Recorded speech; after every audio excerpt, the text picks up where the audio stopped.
The meeting will come to order. Ladies and gentlemen, I would like to start our meeting with a prayer for one of our distinguished members who passed away, Jim Hagedorn. So won't you join me in standing? Dear Heavenly Father, we come before your throne of grace to say thank you. We thank you for sending our friend, Jim Hagedorn of Minnesota, our way. And dear Heavenly Father, we respectfully ask and humbly ask that you put your arms in your hands of your loving comfort around his family, his wife Jennifer, and also, dear God, around the wonderful people from Minnesota who sent Jim to Congress. We are so grateful. Jim Hagedorn fought a good fight. He finished his course. And dear God, Jim Hagedorn kept the faith. And I know now that you have put that crown of righteousness on his head. Dear Heavenly Father, Jim Hagedorn played a pivotal role and did great work for agriculture, which he loved dearly. And so, dear Heavenly Father, we thank you for sending Jim Hagedorn our way. Amen. Amen. Thank you, Chairman. Yes. Would you push the chair? Thank you. Okay, thank you all, and welcome for joining us today. Today's hearing is entitled A 2022 Review of the Farm Bill, Commodity Group Perspective on Title I. After brief opening remarks, members will receive testimony from our witnesses today, and then the hearing will be open to questions. And I will start with my opening statement. I want to again say good morning to everyone, and thank you for joining us. We have some very distinguished panelists who will give us great perspectives on our commodity groups, on the commodity title programs in our 2018 Farm Bill. And I am pleased to have this distinguished panel of 9 representatives from a variety of national commodity associations. In particular, I'm also proud to say that we have 2 farmers from my home state of Georgia testifying this morning who are representing our important cotton and peanut industries. Georgia is number 1 in the country for peanut production and number 2 for cotton production. I know several of the organizations our witnesses represent will be convening at your Commodity Classic next week, which is an important venue for our policy discussions. And I know that you all will be working hard throughout this year, developing recommendations for the next Farm Bill. Today's hearing is an important opportunity for us to, first of all, reflect on our commodity programs in our 2018 Farm Bill and gather input from key stakeholders on what is working and what is not working for our wonderful farmers across our nation. And to all of our witnesses, I appreciate you taking the time to join us today for what I am sure will be a very informative hearing. Thank you all again for coming, and with that, I now would like to welcome our distinguished ranking member, the gentleman from Pennsylvania, Mr. Thompson, for his opening remarks. Well, Chairman, thank you very much. Before I begin, I'd like to take a brief moment to echo Chairman Scott and to send my thoughts and prayers to the family and staff of our late friend and colleague, Representative Jim Hagedorn. Jim was a tireless advocate on behalf of our nation's farmers, ranchers, producers, and foresters, and his love for this committee in rural America will not soon be forgotten. I consider myself blessed to call Jim a dear friend, and I'm honored to have known him and worked alongside him. I send my heartfelt condolences and prayers to his entire family and staff during this time of significant loss. Our hearts are with you. Chairman Scott, thank you for convening this hearing today and giving the members of this committee the opportunity to hear directly from these representatives of the commodity organizations regarding Title I of the Farm Bill. We have 19 months before the 2018 Farm Bill expires, but before we can begin thinking about the 2023 reauthorization, we must first have a thorough understanding of how current policy is performing, and we kick that audit process off here today. I want to thank the witnesses who agreed to participate in this hearing, as well as the organizations they represent. Unfortunately, in the past, we have seen what can happen to the Farm Bill when there's divisiveness and a lack of consensus among key stakeholders, such as during the process leading up to the 2014 Farm Bill, which ultimately took over 3 years and a lot of ups and downs before it was enacted. Compare that to the 2018 Farm Bill, which may have been tumultuous at times, but it marked the first time in almost 30 years that a Farm Bill was introduced in both chambers and enacted into law within 1 calendar year. Plus, the conference report was passed by a record margin in both the House and the Senate. From my perspective, the key difference that led to the success in the 2018 Farm Bill was that the commodity organizations were all rowing in the same direction. During the development of the 2023 Farm Bill, there may be some differences of opinion along the way, but I'm hopeful, and I challenge all of our key stakeholders to make sure that they're unified as we fight back against the critics of farm policy.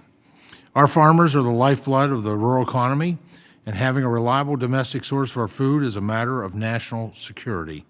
Yet those who are not involved in agriculture likely don't comprehend the enormous risks that our farmers and ranchers take on year in and year out to ensure that there's food on the shelves. The disruptions from the COVID-19 pandemic opened many Americans' eyes to the importance of reliable food production. And while for the average consumer, things may have somewhat returned to normal, for our farmers, it's anything but. They are facing unprecedented disruptions in the supply chain for critical inputs, skyrocketing energy costs, and difficulty transporting their commodities.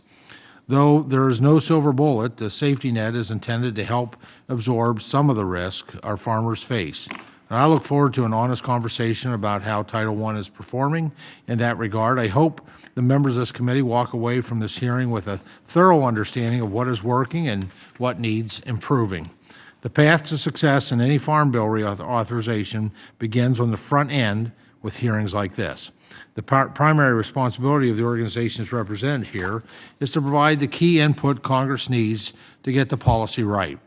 Each Farm Bill is different, and each one comes with its own unique challenges. It is critical at this stage of the game for stakeholders to give us an honest assessment of where we stand and moving forward to focus on developing the safety net our producers need rather than trying to dictate the process. So I'd like again to thank our witnesses here today, and I look forward to working with each of you and the organizations you represent. Thank you, Mr. Chairman, and I yield back. Thank you, Ranking Member. And now I'm very pleased to recognize the chair of our General Farm Commodities and Risk Management Subcommittee, the gentlewoman from Illinois, Ms. Bustos, for any opening remarks she would like to make. All right, thank you very much, Mr. Chairman, and also want to thank the ranking member for allowing me to offer just a very short opening remarks about this important hearing. As the chairwoman of the subcommittee with jurisdiction over Title I programs, I think this hearing is an important component for the work that our full committee is undertaking so that we understand what's working and what's not working with our commodity programs, so Congress is able to make informed decisions as we head into the next Farm Bill reauthorization process. Last month, our subcommittee had the opportunity to hear from and engage with Undersecretary Robert Bonney on the state of farm policy, and we were able to hear his perspectives on USDA's implementation of Farm Bill programs and on other very important work that the department has done so it can continue to support farmers over the past year and in the future. The input combined with the testimony that we'll hear this morning from our national commodity associations really is key to our oversight work. And I'm looking forward to the input from our witnesses this morning and also having a continued dialogue with each of our witnesses as we move forward. Thank you very much to our witnesses for your testimony today, and I look forward to your input about how our existing commodity programs are working. Thank you, Mr. Chairman. I'll yield back. Thank you, Chair Lady Bustos. And now I'm also pleased to recognize the ranking member of our General Farm Commodities and Risk Management Subcommittee, my friend from Georgia, Mr. Austin Scott, for any opening remarks he may have. Thank you, Chairman Scott, and thank you to the witnesses that are here before us today. And before I go into my opening statements, I want to point out that I dug deep in my closet to find the closest colors I had in support of the Ukraine today. I see Chairwoman Bustos did as well. And certainly our thoughts and prayers go out to President Zelensky and the Ukrainian people who are doing a tremendous job of fighting the Russians and the arcane person who's in charge of that country, Vladimir Putin. And I think one of the things that the world is about to realize, unfortunately, is just how important the food supply is around the world. I think that over the next several weeks, we will probably see a tremendous number of human beings that will be starving because of the actions of one sick individual. As a ranking member of the General Farm Commodities and Risk Management Subcommittee, I'm particularly looking forward to taking a deep dive into the policies within Title I of the Farm Bill. I'm looking forward to working with Chairwoman Bustos and the full committee leadership for the remainder of this Congress. I'm hopeful that the work we do this year will set up for success in delivering an on-time reauthorization in 2023. Many of us are fortunate enough to represent rural districts. We get the opportunity to interact with farmers back home, yet even still the producers and the risks that they take each year are hard to fathom. It takes a special individual to be willing to borrow more money than the average American will borrow in their lifetime just to plant seed in the ground and hope to make a crop and pay it off. For them, farming isn't just an occupation, it's their heritage, their livelihood, and a way of life. Title I is meant to provide a base level of assistance when times are tough and prices fall so that farmers can survive to the next year. Yet as we look back over the past several years, I'm concerned with how much we've had to rely on assistance outside of the Farm Bill to help our farmers. Natural disasters, retaliatory tariffs, and the coronavirus pandemic are a few of the things that come to mind. These events, we weren't able to see them coming, but I hope we can have a conversation here today and going forward about what improvements we can make to the safety net to provide farmers more certainty in the face of these kinds of events. If you dig into the Census of Agriculture, there's a statistic that underscores the importance of getting these policies right. There are only 239,000 operations in this country that generate over $250,000 or more in sales. That's sales, Mr. Chairman, not income. In my district, it would probably take about 300 acres of cotton to hit that number. Those 239,000 farm operations, just 12% of those produce about 90% of all of our food supply. I want to say that again, 239,000 operations in this country, 12% of the farms generate 90% of the food supply for our country and what we export. Those are still by and large family farm operations that have had to expand to offset reducing margins. It underscores just how important and working farm safety net is. If things go south and some of those farm operations start to get out of the business of agriculture, we could see significant impacts on our food and fiber production. Today's hearing is a vital examination of where we stand today and the start of a conversation about where farm policy needs to be in the future. Mr. Chairman, before I thank you one last time for this hearing, I want to also mention the impact of bad tax policy on our family farms. Eliminating stepped-up basis and increases in the estate tax will be devastating to America's farm families and America's food supply. Mr. Chairman, thank you again. Thank you to the witnesses here today. I look forward to hearing from each of you and working with each of you in the groups, and I hope that you will all pray for President Zelensky, the Ukrainian people, and those who are out there fighting for freedom hour by hour. Thank you, Chairman Scott. And now the chair would request that other members submit their opening statements for the record so witnesses may begin their testimony and to ensure that we have ample time to make sure we answer all questions. And now it's my deep pleasure to introduce our panelists and witnesses for today. And to introduce our first witness, I'd like to yield to our colleague from Arkansas, Mr. Crawford. Thank you, Mr. Chairman. Full disclosure, our first witness is a constituent of mine who I have been friends with for some 20 years. Brad Doyle is a farmer from Poinsett County, Arkansas, and serves as president of the American Soybean Association. He's been a member of the ACA Board of Directors since 2017. In 2017, Brad received the Arkansas Farm Bureau Stanley E. Reed Leadership Award. The Doyle family has been recognized as ASA conservation champions. They've implemented 2 tailwater recovery and canal systems on their own farm to conserve rainwater, soil, and nutrients. And I appreciate the great work they're doing, and I'm proud to represent them. Brad, thank you for being here today, and I appreciate you and all that you do. And Mr. Chairman, thank you for the opportunity to introduce my constituent. Thank you. And our second witness today is Dr. Robert Johansen, the Director of Economics and Policy Analysis for the American Sugar Alliance. He was previously the chief economist at the U.S. Department of Agriculture. Our next witness is Ms. Nicole Berg, a farmer from Patterson, Washington, who is here today testifying on behalf of the National Association of Wheat Growers. Our fourth witness today is Mr. Chris Edendon, a farmer from St. Ansgar, Iowa, who is here today testifying on behalf of our National Corn Growers Association. And to introduce our fifth witness today, I'd like to yield once again to my colleague from Georgia, Mr. Austin Scott. Thank you, Chairman Scott. I'd like to welcome our next witness, Ms. Jacqueline Dixon Ford from Alapaha, Georgia. In addition to working her family farm, she manages Dixon Gin Company and is here today testifying on behalf of the National Cotton Council. She is a graduate of the University of Georgia, home of the national champion Georgia Bulldogs, and has been working in the cotton industry for over 25 years. She serves on the ABAC Foundation Board with my wife, Vivian. And Jacqueline, we're glad to have you here. Thank you. Our sixth witness is Miss Verity Olibari, a farmer from Melrose, New Mexico, who is testifying today on behalf of the National Sorghum Producers.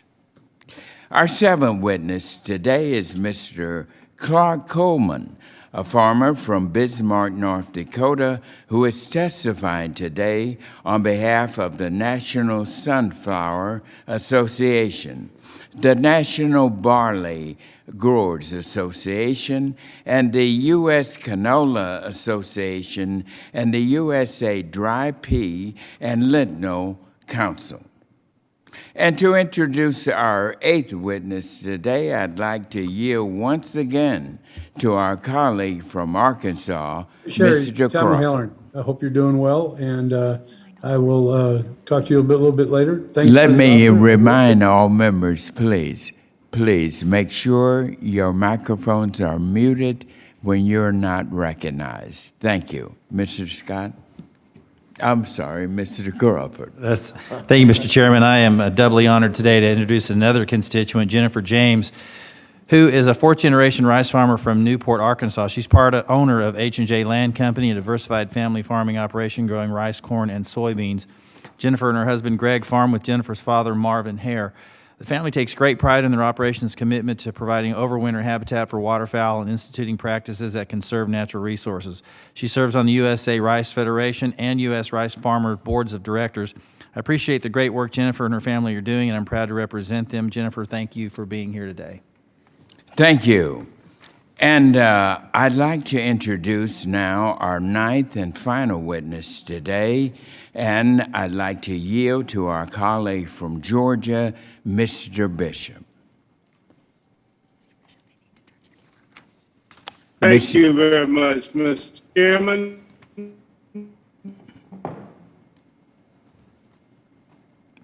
Mr. Bishop. It is really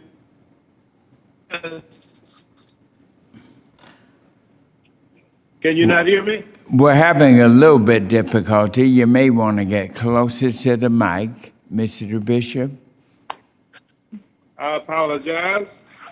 Again, is this better? Yes, it is. You may continue. Okay, thank you very much, Mr. Chairman and Ranking Member Thompson, for having this very important hearing today. It's my pleasure and a distinct honor to introduce the witness from Georgia's 2nd Congressional District, Meredith McNair Rogers.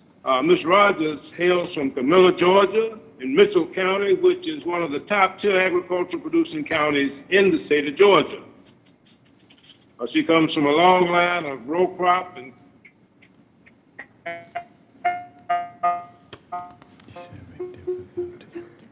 farmers, and she's the 3rd generation. And her family has been We're having some technical.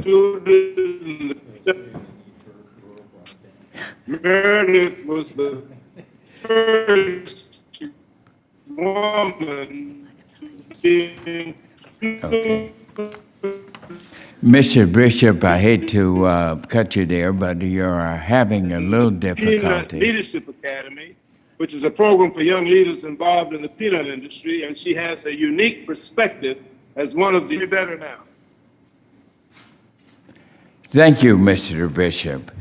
Thank you. I thank Mr. Bishop for his comments and apologize for a little difficulty we had technically on that. I am so pleased to have such a very distinguished panel of witnesses before us today. Your commentary, your insight is very valuable to us to share with us what works, what doesn't work, so we can improve where we need to improve and make sure the American people have a farm bill that we all can be very proud of. And so now, witnesses, you will each have 5 minutes. The timer will be visible to you and will count down to 0, at which point your time has been expired. So, Mr. Doyle, let us begin with you when you're ready. Good morning, Chairman Scott, Ranking Member Thompson, and distinguished members of the committee. Thank you for the opportunity to provide testimony on Title I of the 2018 Farm Bill. My name is Brad Doyle. I'm a soybean farmer from Arkansas, and I serve as the president of the American Soybean Association. Soybean growers need a supportive farm safety net when markets fail or when significant economic disruptions occur. Based on farmer feedback we have received, it is clear that improvements are needed to make the Title I safety net effective for soybean farmers. Since early 2022, ASA has held 12 virtual Farm Bill listening sessions, both by region and by topic, with interested soybean farmers across soy's 30 primary growing states. An in-depth Farm Bill survey was also administered to soybean growers in late 2021. Through these listening sessions and the survey, soybean farmers consistently share the soybean reference price is insufficient. If there were ever a time that the farm safety net was designed for, it was during the China trade war in 2018 and 2019. China is a significant importer of soybeans, importing almost 1 in 3 rows of soybeans produced in the U.S. During the height of the China trade war in 2018, U.S. soy stopped flowing into the market during the peak export period that fall. Soybean prices fell about 20%, but soybean producers received no PLC payments and little from ARC under the Title I safety net. The reference price for determining Title I benefits was set at such a low level that PLC payments never were triggered. In fact, 2005 is the last time a PLC or CCP payment, the predecessor program, was triggered for soybeans. If soybeans, the second largest crop planted by area in the U.S., did not get help from Title I during this critical situation, it is hard to imagine a scenario where Title I safety net could provide meaningful help with the current reference price. Through ASA's listening sessions and survey, soybean farmers also consistently share concern that soybean farmers have a low level of base acres compared to planted acres. ARC and PLC benefits are provided on base acres, not planted acres.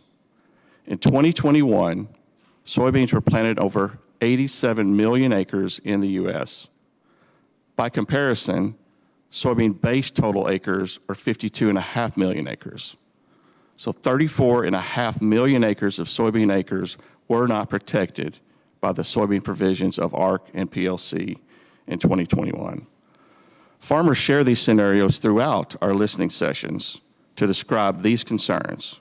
1, a young beginning farmer who is only 10% base on his or her farm provided little access to the ARC and PLC farm safety net.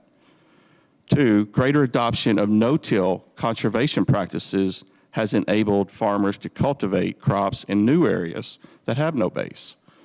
3, small farmers who have transitioned out of tobacco production and have no crop base. 4, farmers have exited the dairy business and have moved into production of other crops with no base acres. And lastly, farmers have lost cropland to residential and industrial development and sought other areas to cultivate. When our survey respondents were provided options to improve the Title I farm safety net for soybeans, the leading 2 selections were to increase the soybean reference price for calculating ARC and PLC and to provide an option to update base acres. Importantly, farmer feedback also suggests that a combination of remedies to address these deficiencies are needed. For example, if an option to update base acres is allowed, it may not be exercised if the reference price of soybean remains where it is currently set. In addition to these 2 specific areas of concern regarding Title I farm safety net, my written statement provides highlights of a number of other interests. Thank you again for this opportunity to share ASA's perspectives on Title I of the 2018 Farm Bill. Thank you, Mr. Doyle. And now, Dr. Johansen, please begin when you are ready. Good morning, Chairman Scott, Morning. Ranking Member Thompson, and members of the committee. Thank you for this opportunity to testify before you today concerning the commodity title of the 2018 Farm Bill. My name is Robert Johansen. I'm the Director of Economics and Policy Analysis at the American Sugar Alliance, the National Coalition of sugar beet and sugarcane growers, processors, and refiners. The U.S. sugar industry generates more than 140,000 jobs across 21 states and contributes $20 billion annually to the U.S. economy. American consumers benefit from a safe, high-quality, reliable, sustainably produced, and affordable source of sugar, an essential ingredient in the nation's food supply. Our product is stored and distributed from multiple facilities strategically located throughout the nation, ready for delivery when and where needed according to the specifications required by our customers. Unlike some other food items, there are no bare spots on grocery store shelves throughout the pandemic, that success is attributable to U.S. sugar policy. I will make 4 main points today. First, efficient U.S. sugar producers are threatened by less efficient foreign, subsidized, and dumped sugar that usually sells well below the exporter's cost of production. There are no signs of that changing in the foreseeable future. We must not become overly dependent on foreign suppliers for essential goods. That is why an effective sugar policy which maintains a strong domestic industry is essential to the food security of our nation. Second, U.S. sugar policy comes at no cost to the U.S. Treasury. U.S. sugar policy is operated at zero cost to taxpayers 17 of the past 18 years and is expected to do so again this year. USDA projects zero cost over the next 10 years as well. The one time it did not operate at zero cost was due to Mexico's dumping of sugar onto the U.S. market at below Mexico's production costs, which the International Trade Commission unanimously held violated U.S. trade law. However, the loan rate for raw sugar cane and refined beet sugar has not kept up with inflation nor the rising cost of production. It no longer provides a realistic safety net for our producers. Since the early 1980s, we have closed 68 processing facilities, and most outside investors have exited the remainder of the industry due to the high risk and low returns.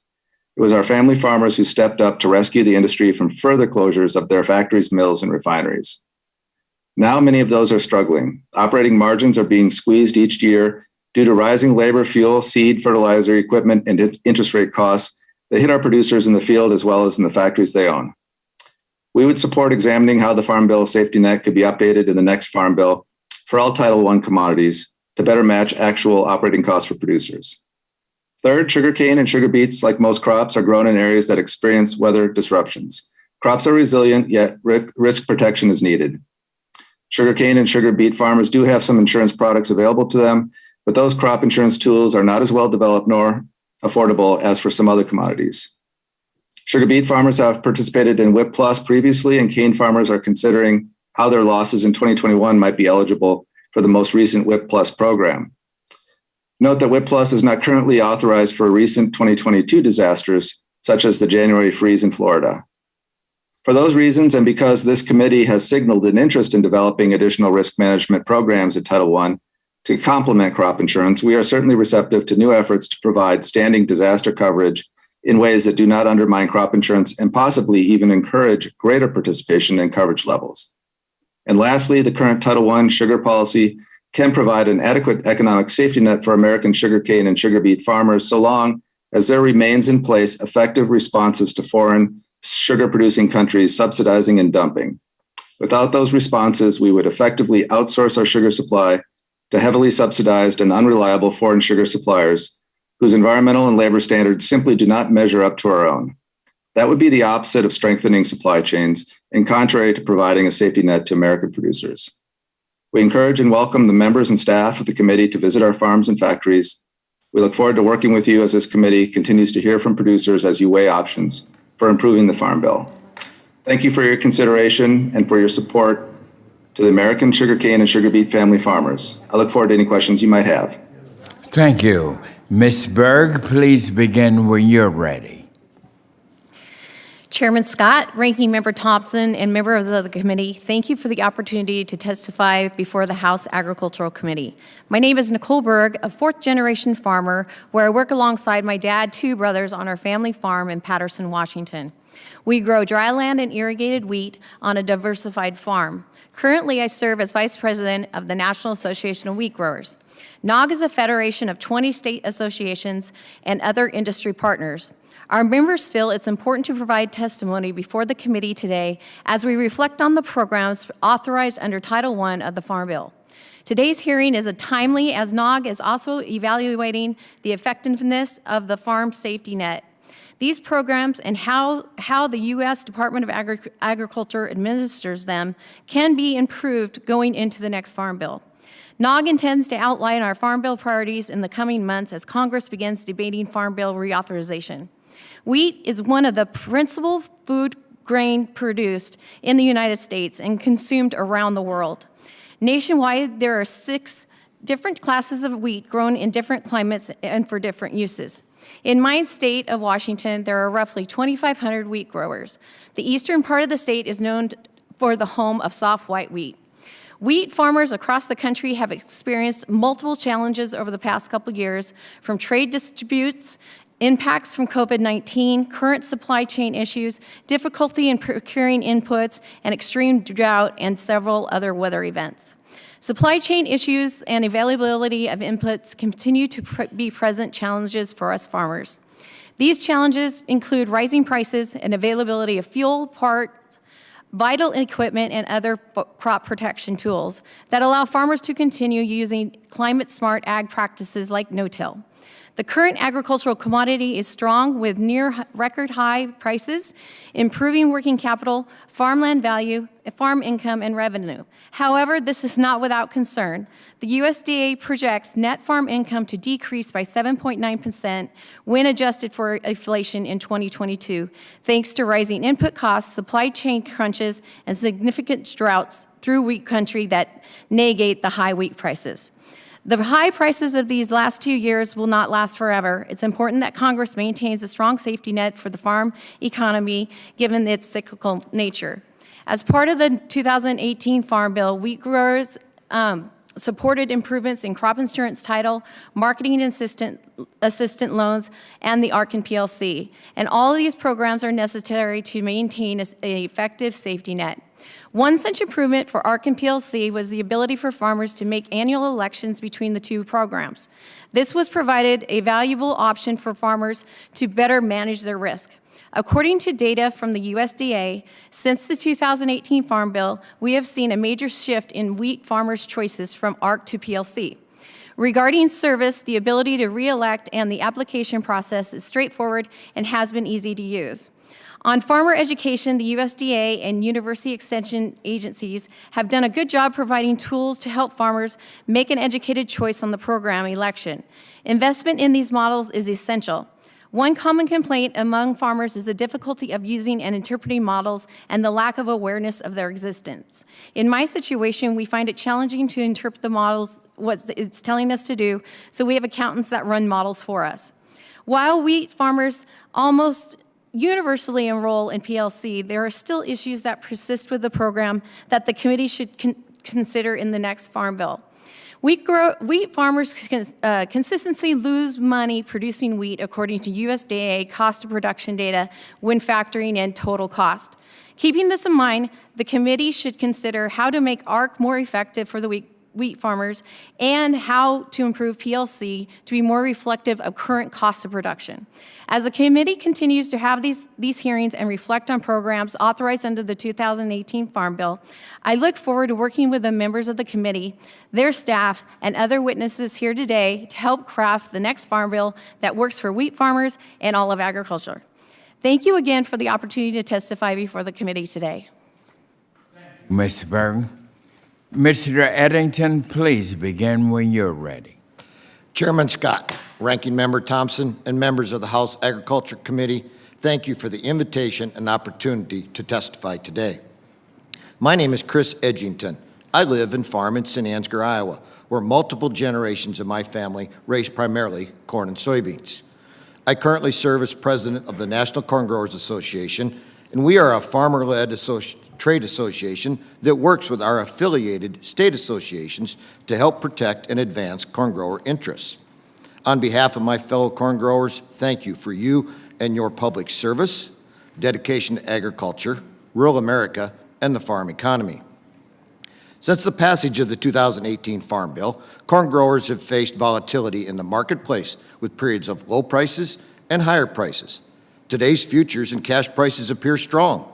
However, there are no assurances that commodity prices will continue to trend upwards or if they'll even stay where they're at. Rising input costs are a major concern, specifically fertilizer. Prices have soared to record levels, and several companies have unfortunately made a bad situation worse for growers by applying for tariffs to be applied to imports of phosphate and nitrogen fertilizers, respectively. NCGA and our state affiliates continue to focus on addressing high input cost, including direct request of those companies to voluntarily withdraw their tariff petitions. Widespread drought and intense heat impacted much of the Corn Belt last year, and unfortunately, drought conditions have continued into 2022. In 2020, corn growers suffered major losses due to the devastating derecho that hit millions of highly productive crop ground. In 2019, crop production was heavily impacted with flooding and excess moisture throughout the Missouri River Basin. Federal crop insurance plays a significant role in the wake of natural disasters. Producers also appreciate your efforts to extend and improve disaster programs for 2020 and 2021 for uncovered risk losses. NCGA has long advocated for market-oriented farm policies. Our focus continues on tools geared toward revenue, which factors in both yield and price risk that growers face.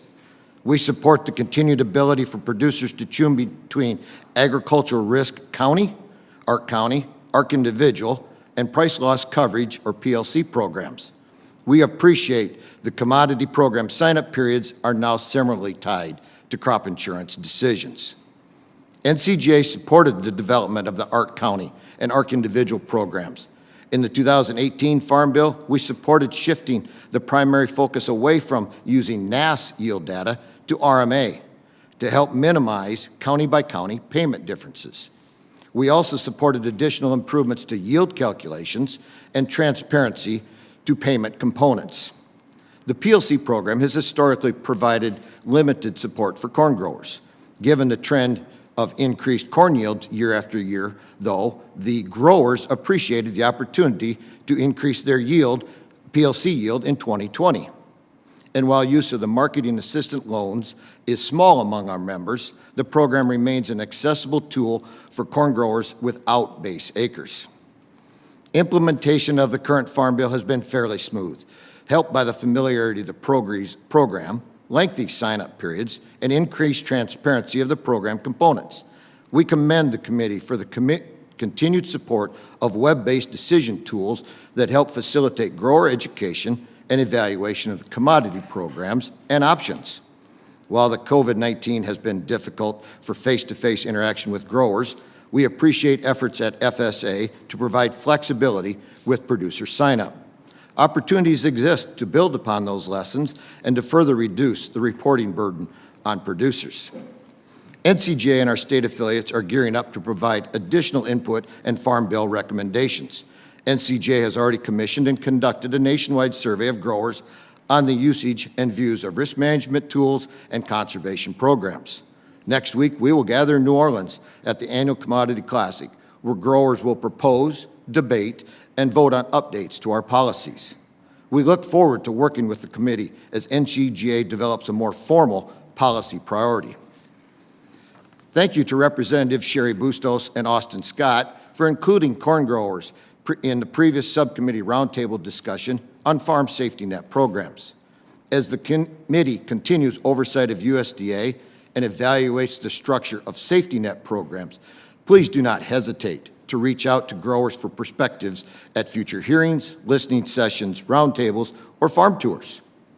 In closing, NCGA recognizes the difficult task ahead to develop the next Farm Bill. We appreciate your consideration of our views regarding commodity programs and the need for producers to have access to effective risk management tools.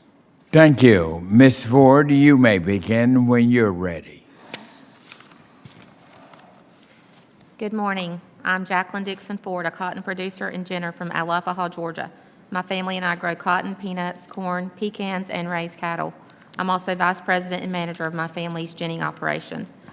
I'm testifying today on behalf of the National Cotton Council, the central organization of the United States cotton industry representing all 7 segments.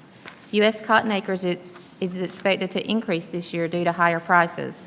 Although cotton prices are stronger than in recent years, higher input prices and supply chain disruptions have resulted in significant increases in production costs. Most producers are expecting a 25 to 40% increase in costs, largely due to higher fertilizer and pesticide prices. While demand for U.S. exports has been very strong in the 2021 marketing year, transportation and logistics issues continue to impact U.S. cotton shipments. An effective safety net for producers must consist of 2 key components. First, an effective commodity policy that provides either price or revenue protection for prolonged periods of low prices and depressed market conditions. Secondly, a strong and fully accessible suite of crop insurance products that producers can purchase and tailor to their risk management needs. The yearly election of either ARC or PLC in the 2018 Farm Bill has worked well for growers and should continue in future farm bills. In this Farm Bill, producers have overwhelmingly enrolled seed cotton-based acres in the PLC program at over 90% annually. We know that ag markets are cyclical, and an effective safety net is imperative for the inevitable times of low prices. The non-recourse marketing loan program for upland cotton remains a cornerstone of farm policy for our industry during times of both low and high prices. It is necessary for multiple industry segments to effectively market cotton and provide cash flow for producers. In periods of low prices, if growers choose to forego the marketing loan, they may receive a loan deficiency payment representing the difference in the market price and the loan rate. This important component of the program should be retained. Our industry is opposed to any further tightening of payment limits and program eligibility requirements. We believe these policies are already too restrictive given the size and scale of production agriculture necessary to be competitive in today's global market. Artificially limiting benefits is a disincentive to economic efficiency and undermines the ability to compete with heavily subsidized foreign ag products. The 2018 Farm Bill continued the ELS program, cotton loan program, as well as a provision to ensure U.S. Pima cotton remains competitive in international markets. The balance between the upland and Pima programs is important to ensure that acreage is planted in response to market signals. The stability of the U.S. textile industry in recent years and their expected future growth can be attributed to the continued benefits of the economic adjustment assistance for textile mills. Considering the need to reshore or nearshore manufacturing of critical goods and materials, a strong and robust U.S. textile industry is key. This industry is vital to produce many products for our defense industry and personal protection equipment, as highlighted during the COVID pandemic. In recent years, Congress authorized several rounds of ad hoc disaster assistance. While we recognize the budgetary constraints, we believe the committee should review options to include either a permanent disaster program in the upcoming Farm Bill or seek policy options to increase insurance coverage levels that are cost-effective for producers. Since the passage of the 2018 Farm Bill, there have been several forms of ad hoc assistance provided outside of the Farm Bill. As Congress begins to plan the path forward for the next Farm Bill, I urge the committee to seek additional funding for this important legislation. In closing, I encourage the committee to write a Farm Bill that provides long-term stability for the future. There will be price declines from where we are today. There will be disasters that are larger than the essential assistance commodity programs and crop insurance provide. There will be trade disputes that wreak havoc on our export markets. The NCC looks forward to working with the committee, ag organizations, and other stakeholders to develop and pass a new Farm Bill that will effectively address the needs of all commodities and all producers in all regions of the country. Thank you for this opportunity, and I would be pleased to respond to any questions. Thank you, Ms. Ford. And now, Ms. Olibari, please begin when you're ready. Good morning. Thank you, Chairman Scott, Ranking Member Thompson, and members of the committee for the opportunity to speak to the committee today. My name is Verity Olibari. I am a fifth-generation diversified farmer from Melrose, New Mexico, on the east central side of the state. I've been a member of the National Sorghum Producers for more than 10 years. The climate in my region necessitates being very conscientious about the crops we grow, as we are very limited in the amount of rainfall we receive each year. The 20-year average for rainfall in my county is just under 16 inches, and in 2020 we saw a record low of only 6.7 inches of rain in an entire year. The innate drought tolerance of sorghum as a resource-conserving crop make it an excellent fit for my operation. Just as the harsh climate in eastern New Mexico requires me to carefully consider the optimal crops to plant each year, it also requires me to take steps to mitigate my risk. This is where Title I becomes incredibly important, not just to me, but all farmers and ranchers across the country, as we are seeing increasingly erratic weather patterns, longer and more extreme droughts in some regions, and more frequent flooding in other areas. The farm safety net and robust crop insurance that helps farmers adequately mitigate risk and volatility becomes vital to the sustainability and continuation of family farms. We are thankful for the support provided by crop insurance. It continues to be the cornerstone of the modern safety net, and we appreciate all the work that has been done to defend and strengthen it. From a sorghum standpoint, there's still much work to be done in this area. Due to the nature of the program, drought-tolerant, resource-conserving crops like sorghum are not rewarded, but instead penalized, rated such that insurance for competing crops is more affordable. We worked closely with the committee in the last Farm Bill to address this issue and continue to work closely with RMA. Due to the leadership of this committee during the 2018 Farm Bill, we have had the opportunity to collaborate with RMA on a study paving the way for an irrigated insurance product that enables sorghum farmers to insure sorghum at higher yield levels and for less premium. Many irrigated farmers on the Western Plains are facing significant declines in groundwater availability, and transitioning some or all of their irrigated acres to sorghum enables them to use water much more efficiently. However, under current yield and rating structures, most existing and prospective sorghum farmers actually face a penalty. Given the collaboration with RMA, we are optimistic that new options will be available for the 2023 crop year. On Title I specifically, the changes to the ARC and PLC programs have been positive overall. Farmers in the sorghum belt use PLC more extensively than ARC, but for those that do use ARC, the new formula has been helpful. The change to the way in which the reference price is calculated was also a very positive development, as it makes reference prices more reflective of price and cost realities. However, given the level to which prices and costs have increased and the speed with which this has occurred, PLC reference prices are now too low. The same situation is true of marketing loans, which remain an important cash flow tool for our farmers, but are now much too low relative to current risk. We believe reference prices and marketing loan rates must be adjusted upward to remain relevant, and would urge the committee to consider an index or inflator tied to fuel and fertilizer prices, as U.S. farmers need to maintain their productivity through such turbulent times.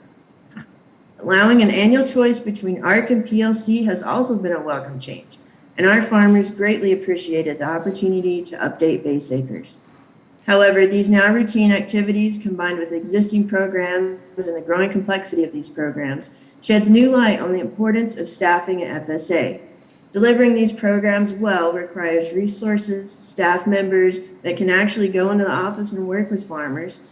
FSA programs will continue to be a key component of the farm safety net, so we encourage additional resources for FSA to deliver these programs. Thank you for the opportunity to offer a first-hand account of how the existing Farm Bill Title I programs are functioning in the sorghum industry. I look forward to answering any questions you may have for me today. Thank you very much. And now, Mr. Coleman, please begin when you're ready. Good morning, Chairman Scott, Ranking Member Thompson, and members of the committee. My name is Clark Coleman. I am a fourth-generation farmer from Bismarck, North Dakota. This year I will plant 10 different crops, including confection oil sunflowers, malting barley, canola, yellow peas, soybeans, grain and silage corn, spring wheat, durum, and we have about 600 head of cows. This crop diversity is not uncommon in the northern tier, where many farmers typically grow at least four or five different crops every year. I am past president and chairman of the National Sunflower Association and still serve on the National Sunflower Board. I will also speak today on behalf of the National Barley Growers Association, the U.S. Canola Association, the U.S. Dry Pea and Lentil Council. I will share perspectives on Title I program elections and dynamics for crops and the relationship of the references prices to their market prices. Overall, the Title I programs allow the crop insurance program are the backbone of most important factors in the stability of our operation. Without them, it would be difficult or impossible to get financing from a credible lender for my seed, fertilizer, and other production input costs, which are experiencing significant increases this year. The Title I programs are largely working as they were intended for my farm and for my crops that I produce. The options and flexibility provided under the 2018 Farm Bill allows producers to choose between ARC and PLC program options on a farm-by-farm and crop-by-crop basis. This has given the farmers the latitude to develop protection plans that best fit their operations. The policy decoupling farm program payments from planting continues to work well, providing planting flexibility by tying income or revenue protection to recent historical base acres rather than current year crop plantings has allowed farmers to respond to market signals rather than prospect of receiving government payments. As a producer of multiple crops, it is fundamentally important that my decisions are based on market signals. The Title I programs are serving as a safety net, not a market driver. The references prices established in 2018 Farm Bill for crops that I grow were reflective of the market for the first few years. However, the dynamic may be changing as we are experiencing a surge in prices of fertilizers and other inputs that significantly increase the production costs and risks. I would like to take this opportunity to note that the current issues with input supplies and prices highlights the need to promote domestic fertilizer and chemical manufacturing. This should be considered a food security and national security issue and should be a focus of any efforts to make our supply chains more resilient. For sunflowers, PLC program has been primarily used by producers, but ARC also has been used. Oil-type sunflowers are currently at $33 and confections over $40 per hundredweight. Last year at this time, oil-type sunflowers were $21.60 and confections were $26.80 per hundredweight. The reference prices for the other oil seed categories under the current Farm Bill is $20.15 per hundredweight. This reference price level, like others, has been unchanged since 2014. At this price, the other oilseed marketing loan rate at $10.19 per hundredweight is not used very often, unless it is for cash flow. The same is true for loan rates for all the crops that I grow. If market prices move to the loan rates for these crops, it would be difficult to recover costs. For barley, PLC has been the primary program election with small amount of ARC payments. The barley reference price is $4.95 per bushel, and production contracts for malting barley were in the $6 range in 2020 and 2021, and barley prices are currently at $7 to $8 range. For canola, PLC has been the choice with very little under ARC. Canola prices this year have been in the range from 30 to 38 cents per hundredweight, while the reference price for the canola other oil seeds is $20.15 per hundredweight. The pulse crops, dry peas, lentils, and chickpeas have been primarily covered by PLC. Over the past several years, prices of pulses have experienced significant swings from low-level dues to tariffs and disruptions in key markets to upward spikes in 2020. Unfortunately, the supply chain disruptions have prevented the pulse producers from capitalizing on current high prices. The reference prices for dry peas is 11 cents per pound, lentils and small chickpeas is 19 cents per pound, and large chickpeas is 21 cents per pound. The reference price for large chickpeas established in 2018 Farm Bill did not reflect the average market price for Olympic and average market prices at the time, and it does not reflect the current average price. The inadequate reference prices combined with the current historic highs for input expenses is a primary Farm Bill concern for us pulse producers. I want to take this opportunity to offer my perspective on the FSA offices and staffs that administer and implement the farm programs. Staff vacancies and shortages in FSA offices is a significant and growing concern for producers. Retirements, workloads have resulted in lots of experience leaving the organization. The larger counties of western states require separate county offices for ease of access, personal service, and best execution of programs. We need more FSA resources, not consolidated offices. In closing, I would reiterate the existing farm program structure that provides growers with the farm-by-farm, crop-by-crop options and planting flexibility through decoupling are working well. The ARC and PLC programs and reference prices have been working as intended, but adjustments may be needed to adjust emerging dynamics. I hope the stability and certainty of the farm safety net that the Title I and crop insurance programs represent remain the top priority and driving force in the timely reauthorization of the bipartisan Farm Bill of 2023. Farmers as well as consumers that rely on food and we produce are facing lots of challenges and uncertainty. Additional instability and uncertainty in the farm safety net and our food production system is the last thing we need. Thank you again for the opportunity to participate. Thank you. Ms. James, you are now recognized for 5 minutes.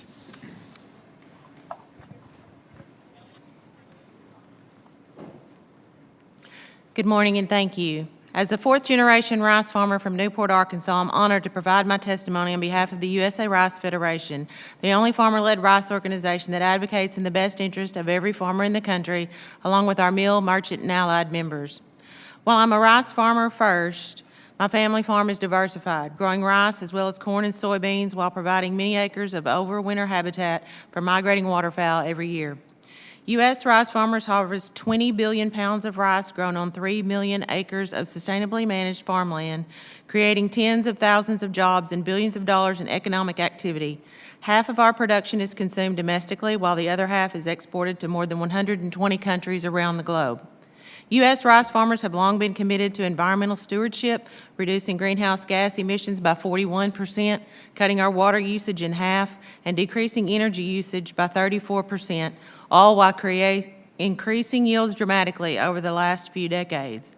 We will always strive to be more efficient and explore new ways to reduce emissions. But here's the key point for today's farm hearing. Farm families must be profitable to have the wherewithal to pursue these important environmental dividends.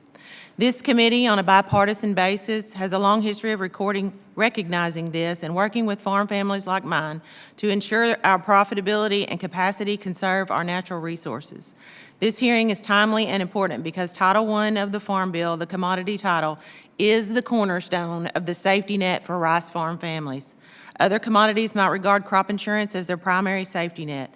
We have worked hard to make crop insurance a more effective tool, but have historically lagged behind other crops in terms of participation and coverage levels. Title I is our true safety net. It helps us compete in a global marketplace that is highly distorted with high and rising foreign subsidies, tariffs, and non-tariff barriers. As you know, China was found to illegally have over-subsidized 3 crops, including rice, by $100 billion in a year. It would take 10 years for Farm Bill spending on all U.S. commodities to reach that level. U.S. rice farmers simply can't compete without U.S. farm policy to help level the playing field. The fact is, Title I rice policy helps to ensure that more of the world's rice is produced sustainably in the U.S. following the highest environmental, safety, and labor standards in the world. Price loss coverage has been the most effective option for rice, with 99% of long and medium grain rice producers electing it over ARC. Despite the success of PLC since 2014, it does not look sufficient given current economic conditions. Rice simply has not enjoyed the rally in prices that other crops are experiencing. According to USDA, the current market prices for corn, cotton, soybeans, and wheat are 50%, 84%, 77%, and 73% higher than in 2020, but rice prices are only up 8%. Unfortunately, our prices have risen only to reduce the modest benefits provided by PLC. To illustrate, the PLC benefit to rice is down 75% from where it stood in 2019. The payment rate per pound for 2021 is projected to be about 1/3 the rate it was last year. Current PLC reference prices were established based on 2012 costs of production. They were still relevant when the 2014 Farm Bill was enacted. The market assistance loan rate for rice has not been relevant for many years now. While production costs have risen since 2012, notwithstanding low prices, the increases pale in comparison to what we are seeing this year. The Ag and Food Policy Center at Texas A&M found that fertilizer prices on average are higher per acre for rice than feed grains, cotton, and wheat. Everyone testifying here today and all the farmers we represent are paying too much for inputs, but rice is taking a disproportionate hit on this front while our crop prices continue to lag. A recent rice-specific AFPC study of all variable cost input cost estimates rice farmers will lose over $500 million this year due to these increases. Because of the combined conditions of low rice prices and accelerating input costs, rice farmers are in trouble. Important steps can and should be taken to shore up the nation's rice farm families in the near term, even before the next Farm Bill. That is why we sent a letter to Secretary Vilsack last week seeking relief, and I would ask for your support of this request. We remain committed to working with you to strengthen the safety net in the next Farm Bill. Establishing and maintaining the safety net at levels relevant to the economic times ought to be our primary consideration. This includes payment limitations and actively engaged rules that simply have not kept pace with the fast-changing times in ag. They are outdated, as evidenced by the hundreds of members of Congress on both sides of the aisle who wrote USDA expressing concerns that the limitations for CFAP didn't cover the enormous losses suffered. This committee took important steps in the right direction in the 2018 Farm Bill. We look forward to working with you to build on those achievements. Thank you. Thank you. And now, Ms. Rogers, please begin when you're ready. Chairman Scott, Ranking Member Thompson, and members of the committee, thank you for the opportunity to appear before you today as you review Title I of the 2018 Farm Bill. Today, I am representing the United States Peanut Federation, USPF. USPF is comprised of the Southern Peanut Farmers Federation, the American Peanut Shellers Association, and the National Peanut Buying Point Association. I have been farming with my family in Southwest Georgia for over 25 years. I currently farm in a family partnership with my husband, my parents, and my siblings. We primarily farm row crops, cotton, corn, peanuts, and some fresh sweet corn. When I met with the General Farm Commodities and Risk Management Subcommittee early last fall, I spoke of increased input costs such as fertilizer and equipment. Since the subcommittee's roundtable last year, the Center for Rural Prosperity and Innovation at Abraham Baldwin Agricultural College in Tifton, Georgia, has completed its review of U.S. representative peanut farm data covering all the peanut production regions. What we have learned from this most recent comprehensive data is that peanut growers are struggling to cover their cost of production. The representative farms demonstrate that a significant number of farmers are using the equity in their land and their 401k. The 2021 Representative Farm Update revealed the average expected peanut yield to be 4,760 pounds per acre. In a cash flow analysis, the 2021 cash flow was $545.97 per ton. The projected 2022 peanut total cash flow cost to produce a ton of peanuts is estimated to be $666.94. That's a 22% increase over the 2021 cost of production. We're in the process of working on our farm budget for our farm this year, and we have found that our expected increase to be very high. The fertilizer costs alone are over double what they were a year ago, and so availability is becoming a problem. In the 2002 Farm Bill, this committee eliminated the Peanut Supply Management Program and established a new marketing loan program. Since the 2002 Farm Bill, peanut planted acres have increased by less than 2% when compared to recent plantings. Yet in a review of this same time period, production has increased approximately 59%. Our industry's increase in production is due to an increase in peanut yields, which was approximately 52% when compared with the same time period. Peanut butter drives demand for peanuts due to its inexpensive source of plant-based protein. Domestically, according to the National Peanut Board, demand reached 7.9 pounds per capita in 2021. This is a 37.6% increase when compared to demand in 2002, according to the Center for Rural Prosperity and Innovation. Peanut growers, shellers, buying points support the Price Loss Coverage Program, the PLC, in the 2018 Farm Bill. Clearly, peanut growers are facing economic challenges as discussed previously.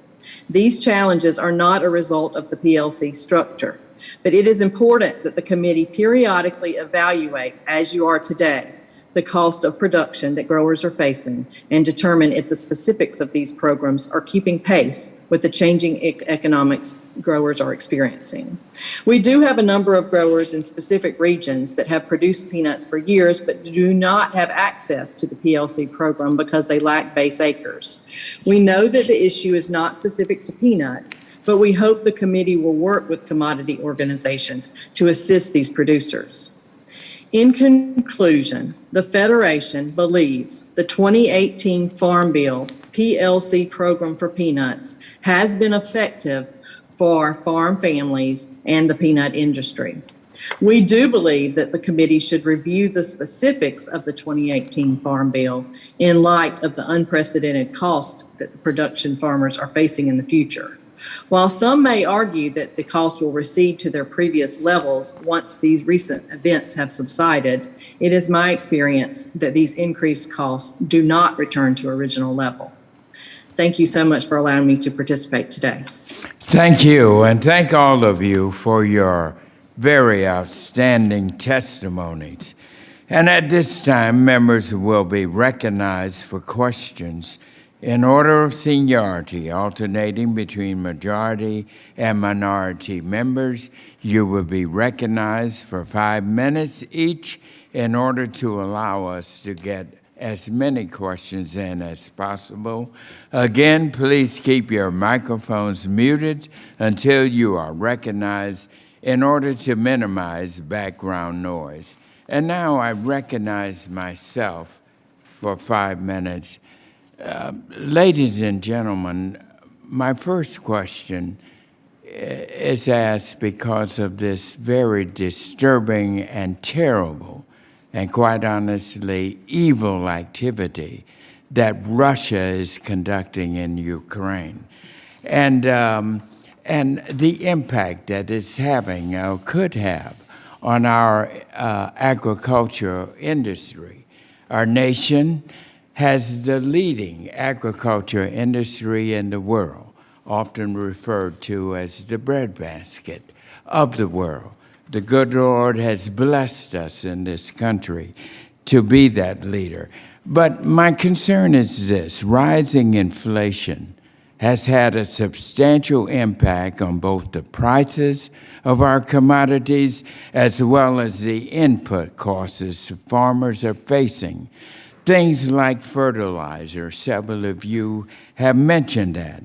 And I believe that the Russia-Ukraine conflict will definitely exacerbate these conditions because Ukraine is a major exporter of raw materials, and a disruption in these exports will surely raise prices globally.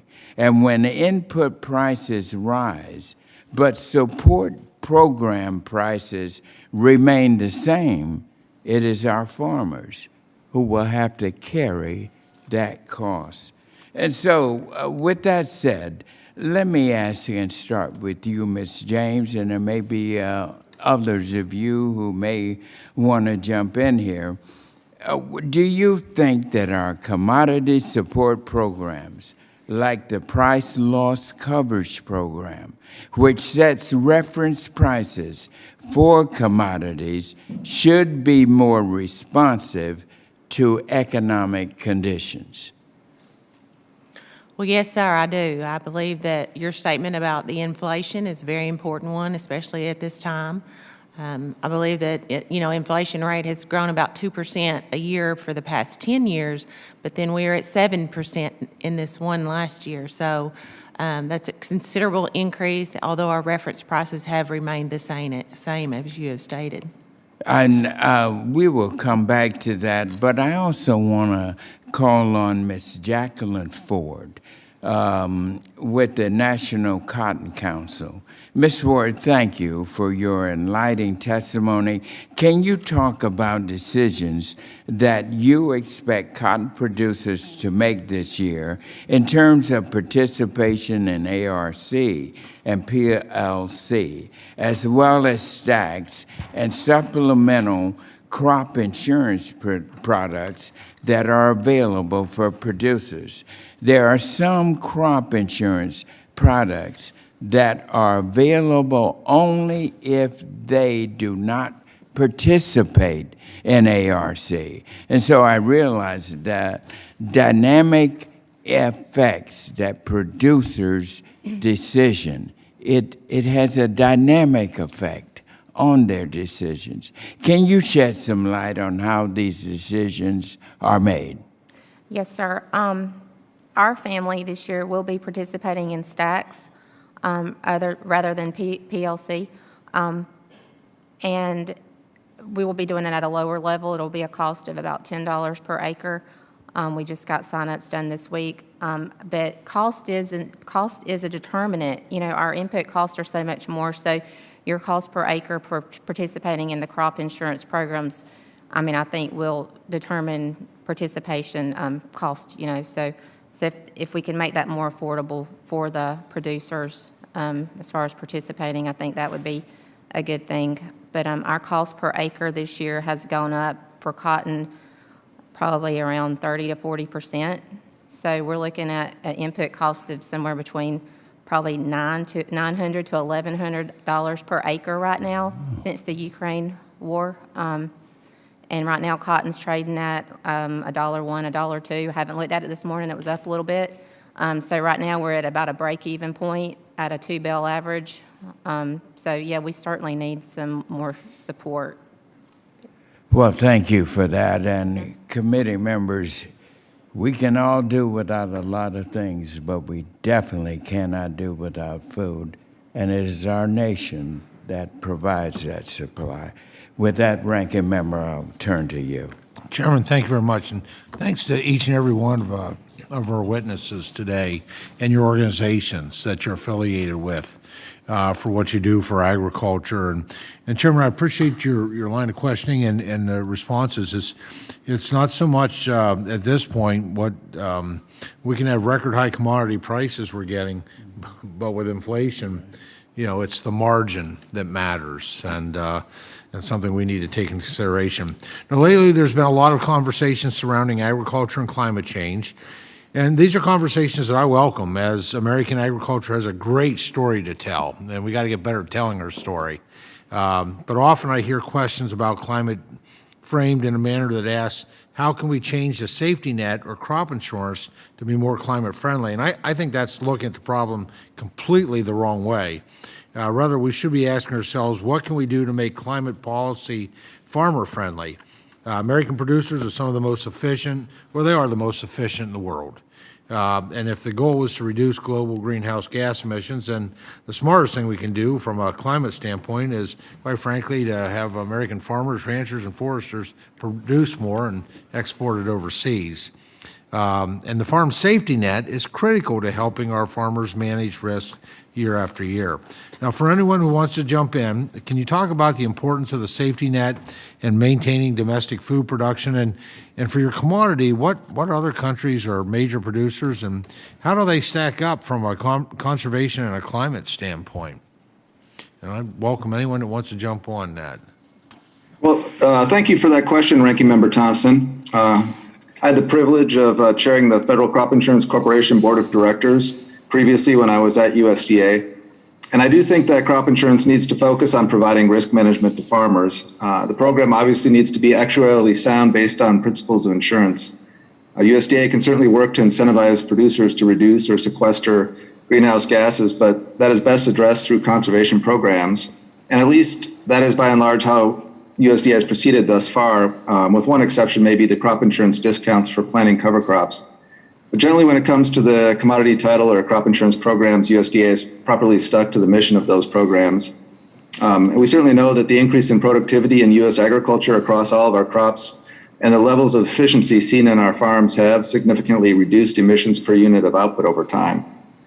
As I mentioned earlier, obviously the sugar program is critical to keeping U.S. sugar production viable for our growers. We've seen excessive subsidies provided by other countries to their sugar sector, which effectively guarantees surpluses are dumped on the global market. Moreover, the production in most of those countries does not meet the labor and environmental standards we have in the U.S. So weakening sugar policy and outsourcing more of our sugar production to heavily subsidized global sugar markets would undercut our supply chains, weaken national security, hurt the environment, and cost us family farms here in the U.S. Thanks. Thank you. Mr. Addington, I saw you were going for your microphone. So. Yeah, so from the National Corn Growers perspective, I listened to your question and I think about it a couple different ways. We've been this way for quite a while, that crop insurance is number one. It is our number one best risk management tool, and we need to continue with that. It's a vital piece. We are rolling out another, or we've worked with RMA to do another one coming this year called PACE, which looks at split nitrogen application. And if you can't get it on, is there a crop insurance piece to that? And there will be. But we've also got, and we rolled it out last summer, our corn sustainability policies, where we know by 2030 that we can improve things, on land use efficiency, water quality, all of these there's 4 or 5 products up to 10, 15%, and maybe some of them beyond that. But that's a piece about conservation that we're working on, and it's about efficiencies and quality and all of the dynamics that we on a day-to-day basis. We have corn, all over the United States. And to talk about climate and risk management tools in the same package, and they have to be done this way, does not fit well with corn. It's tough to do the same thing in southern Texas as it is in northern Minnesota or in the state of Washington versus Maine, let alone central Iowa. And so it's an area that we want to keep separate from the fact that risk management is risk management, conservation is conservation, and we are working very hard in both areas to improve and become more efficient as crop producers. Very good. Well, I don't have much time left. Just an invitation. I'd love to, have future communications. If you've got thoughts that you could respond and provide those on that particular question, I think that would be very, very helpful as we work towards this next Farm Bill. Also, together we can tell the great story of American agriculture. So thank you so much, Chairman. Thank you. The gentleman from California, Mr. DaCosta, who is also the chair of the Subcommittee on Livestock and Foreign Agriculture, is recognized now for 5 minutes. Well, thank you very much, Mr. Chairman, for holding this important hearing as we begin to set this table for the reauthorization of next year's Farm Bill. I think it will be the 4th Farm Bill reauthorization that I've had the privilege to work on. And let me also commend you for your opening comments, remembering and reflecting upon a life well lived in his service to our country. Our colleague Jim Hagedorn, a member of my subcommittee, and that we work on together, and our thoughts and prayers are certainly with his family. I say this time and time again as a farmer, a third generation, food is a national security issue. And I think everyone on this committee agrees that our responsibility to ensure that American agriculture remains strong and vibrant, that Americans realize that that incredible, productive, nutritious food that they consume every night at their dinner table is a result of hard work by farmers, ranchers, dairymen and women, and farm workers.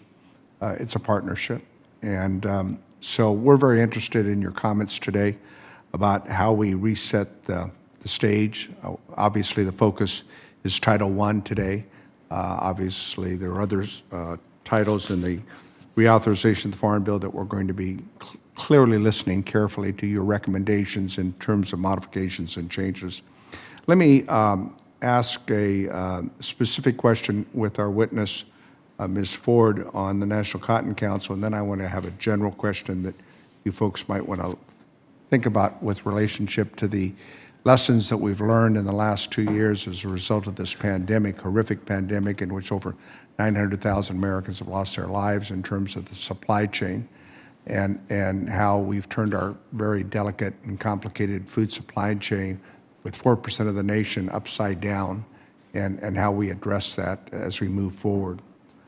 Ms. Ford, when we talk about cotton was added on Title I farm programs, you talked about the ARC, the risk coverage and the price loss programs that have worked for producers of seed cotton as compared to how upland was previously treated in Title I programs. Do you care to elaborate any further?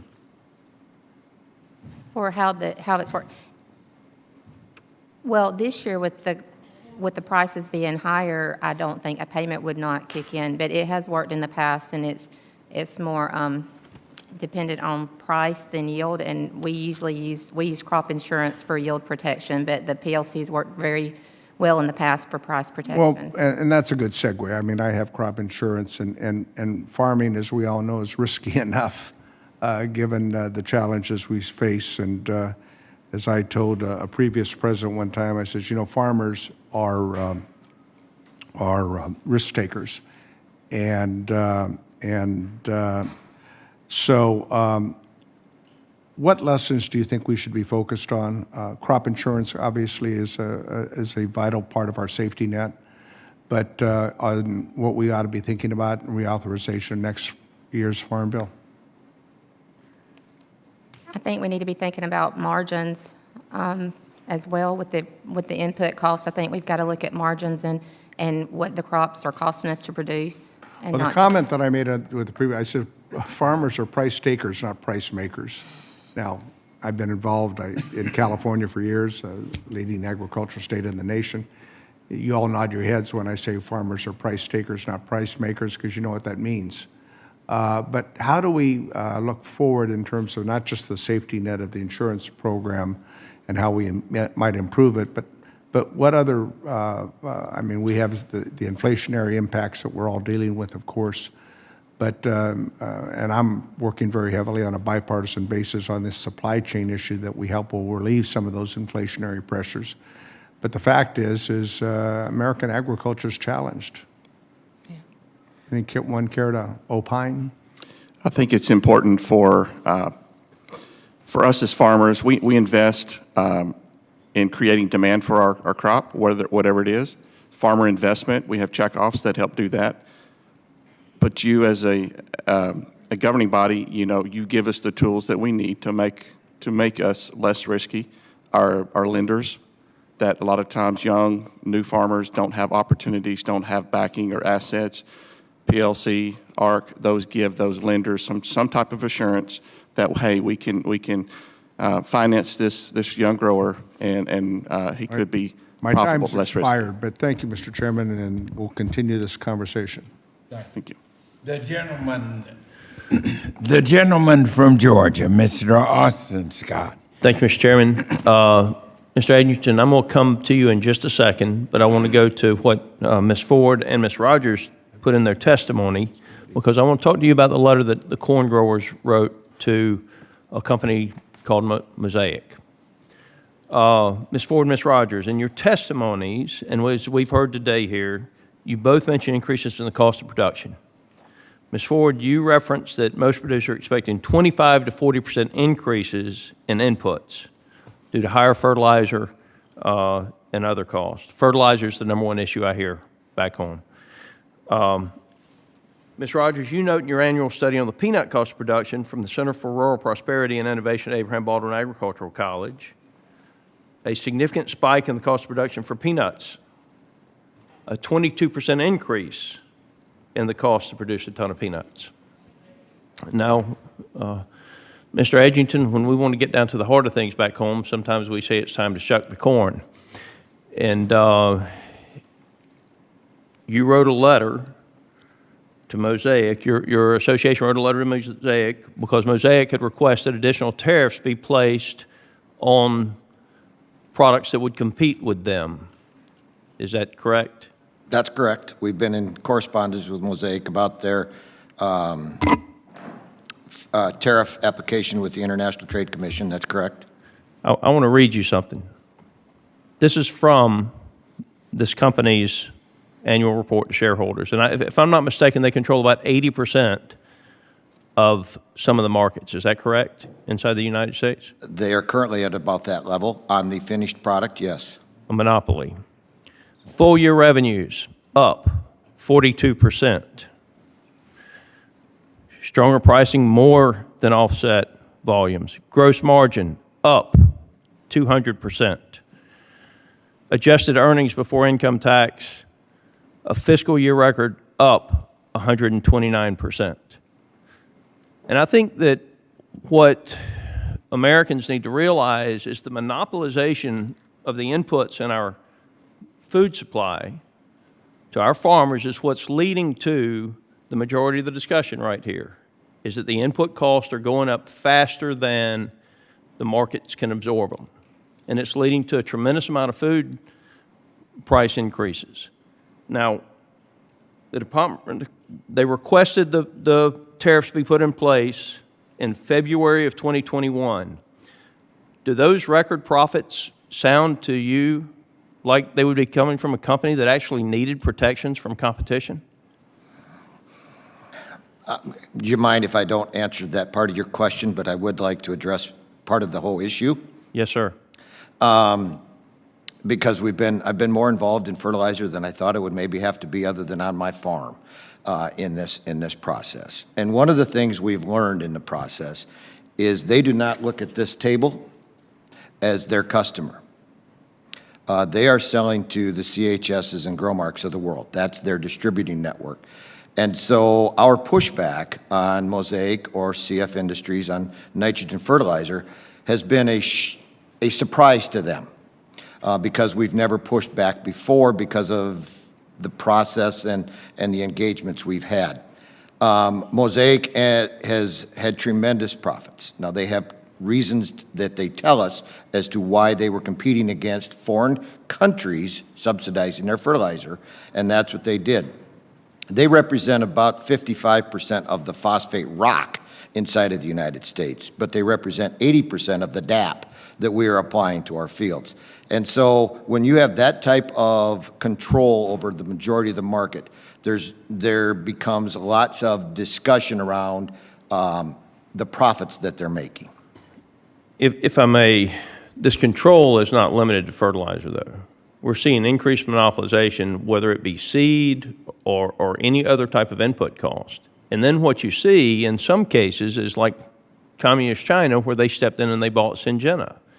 And so I think, Mr. Chairman, we've got a lot of work to do in making sure not only that foreign countries don't own our ag input supply, but that not any individual company inside America controls too much of our ag inputs. And if we could get that right, we'd have significant competition in the input market, and we'd have more fair pricing to our farmers. I'm down to 8 seconds. With that, Mr. Chairman, I'll yield. Thank you. And now the gentlewoman from Ohio, Ms. Brown, is recognized for 5 minutes.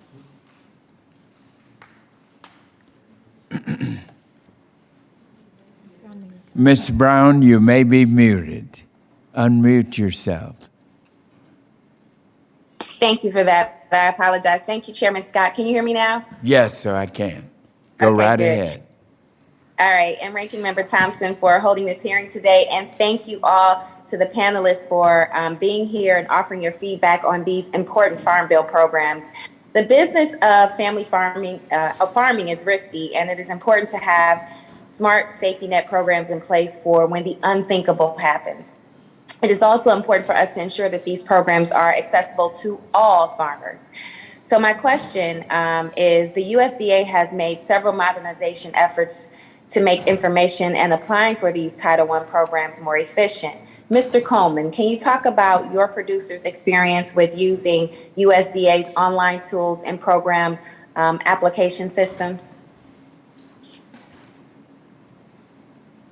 Sure, happy to talk a little bit about that. Yeah, the FSA offices have implemented programs where we can get a lot of that information and do it online, but it does get real complicated. These programs kind of overlap. I'm very involved with EQIP and NAP and a lot of the programs there, and so sometimes it gets kind of confusing. That's probably the reason why I made the statement about being able to go into the office and talk to these people in person, and the staffing, having the staffing and the ability for them to work personally with the person, especially with me doing as many different crops as I do. It gets very complicated, but the tools are there. The tools are there, and they are working. It's pretty complicated. Thank you for that. USDA data has shown time and time again that Black farmers receive only a fraction of the farm subsidies that white farmers do. So my question is, most recently, they released data showing that nearly all the funds provided to the farmers to offset impacts of COVID-19 went to white farmers. Mr. Doyle and Ms. Berg, what are your organizations doing to support Black farmers and producers when it comes to Title I programs? And what could Congress do to address these disparities? Thank you for the question. From our organization standpoint, we have a new strategic plan in place. We reevaluated our policy, and we have included diversity within our membership, encouraging membership, as we are a membership and election type of board. We have brought in speakers on diversity, educating our membership just to let them know to be aware of that. We encourage youth. That is one way. Minority colleges with the Manners program. We've recently had them come in and speak to our board, and that's opportunity exists there. I am in the Delta, Mississippi River Delta, and it's farmers. We are there's few of us. It's challenging sometimes just to get volunteers on our own board, regardless of their ethnicity. So just continue education, including diversity, and Mr. Bridgeforth here is in the room, and I've actually been in a educational communication team with his brother, a farmer from northern Alabama. And Kyle and his family have done great things, and we continue to reach out to families like his and others in Arkansas to make us aware of what we need to be doing in improving our association representing all farmers within the United States. At the National Association of Wheat Growers, I will be the second woman president ever in the association's history. So we have definitely been moving forward trying to get more minorities or anybody, we embrace them in our industry and for our association. So we do look forward to working with anybody who would like to walk through the door with regard to minorities or anybody at all. We embrace it. Okay, thank you, Mr. Chairman. I yield back. Thank you. The gentleman from Arkansas, Mr. Crawford, Thank you, is Mr. Chairman. recognized for 5 minutes. I appreciate that. Thank you so much. Ms. James, I want to ask you a quick question first. In your testimony, you noted that rice's current $14 per hundredweight reference price was built off costs of production, but that was back in 2012. So that's 10 years ago. I don't want to try and lock you in on what you think an appropriate number is today, given the fact that things are changing so fast in the ag economy. But I do want to ask you just, quite straightforwardly, does $14 per hundredweight reference price represent an adequate safety net for rice producers today based on the recent cost of production that you're seeing? Well, the easy answer is no. And unfortunately, our market prices are just above there. So we're kind of in a really tenuous situation right now in rice. And as you know, there's only about 3 million acres of rice in our country. So if rice farmers are not planting rice and producing rice, we stand to start seeing our infrastructure begin to erode in our mills and dryers not be profitable. Our American end users who are buyers of domestic rice will then have to turn elsewhere. Food security is definitely an issue. So keeping our rice farmers in business is very important, not only to the rice industry, but to American consumers. Thank you. I appreciate that. I appreciate the perspective of all of our producer representatives here today, because I think from the outside looking in, I've had this conversation with many of your colleagues and many farmers. Historic prices and margin, two different things. So for people who don't play a role in ag policy but ultimately benefit from it, I think we need to get a little bit of perspective here, because inflation hits everybody, certainly hitting production costs on the farm, and that's hitting you and your bottom line. So I think it's important that the American people recognize that if you're just looking at prices, you're not getting the full picture of what it takes to put food on the shelves. And that's exacerbated by supply chain issues that we're seeing. And then, of course, as has been mentioned numerous times throughout this hearing thus far, what's taking place in Ukraine right in front of our eyes in real time, and how that's impacting, particularly I would think wheat is maybe the most volatile and vulnerable in this scenario. But I think all of you and your producers that you represent are vulnerable to what's taking place around the world. And I think one of the things that we can do to be more proactive in this equation is to turn back on our domestic energy production and make us energy independent. Not only can we address our own needs, this addresses potentially the fertilizer issue that's come up, and I'd like to associate myself with the comments of Mr. Austin Scott, but this also addresses our ability to be a net exporter and actually help Europe in a more material way, and Ukraine in a more material way. So I hope that your producer groups are conveying that message as well. We certainly are here. Let me shift gears and direct a question to Mr. Doyle. And the soy belt, if you will, I guess, is largely associated with states like Iowa and Illinois and Missouri, Nebraska, and others. But Arkansas is actually home to considerable soybean production, and of course that's where you live and where I live. And I just kind of wanted to get you to provide a little bit of perspective on the soy growing region throughout the United States and kind of where some of the most active areas are. So yes, we are, if you could picture North Dakota down to Texas, over to Florida, and up to New York, and back again, with the exception of West Virginia. That's where the 30 primary soybean growing areas are. You have, within that, you have about 65% that is shipped through the Gulf of Mexico down the Mississippi River.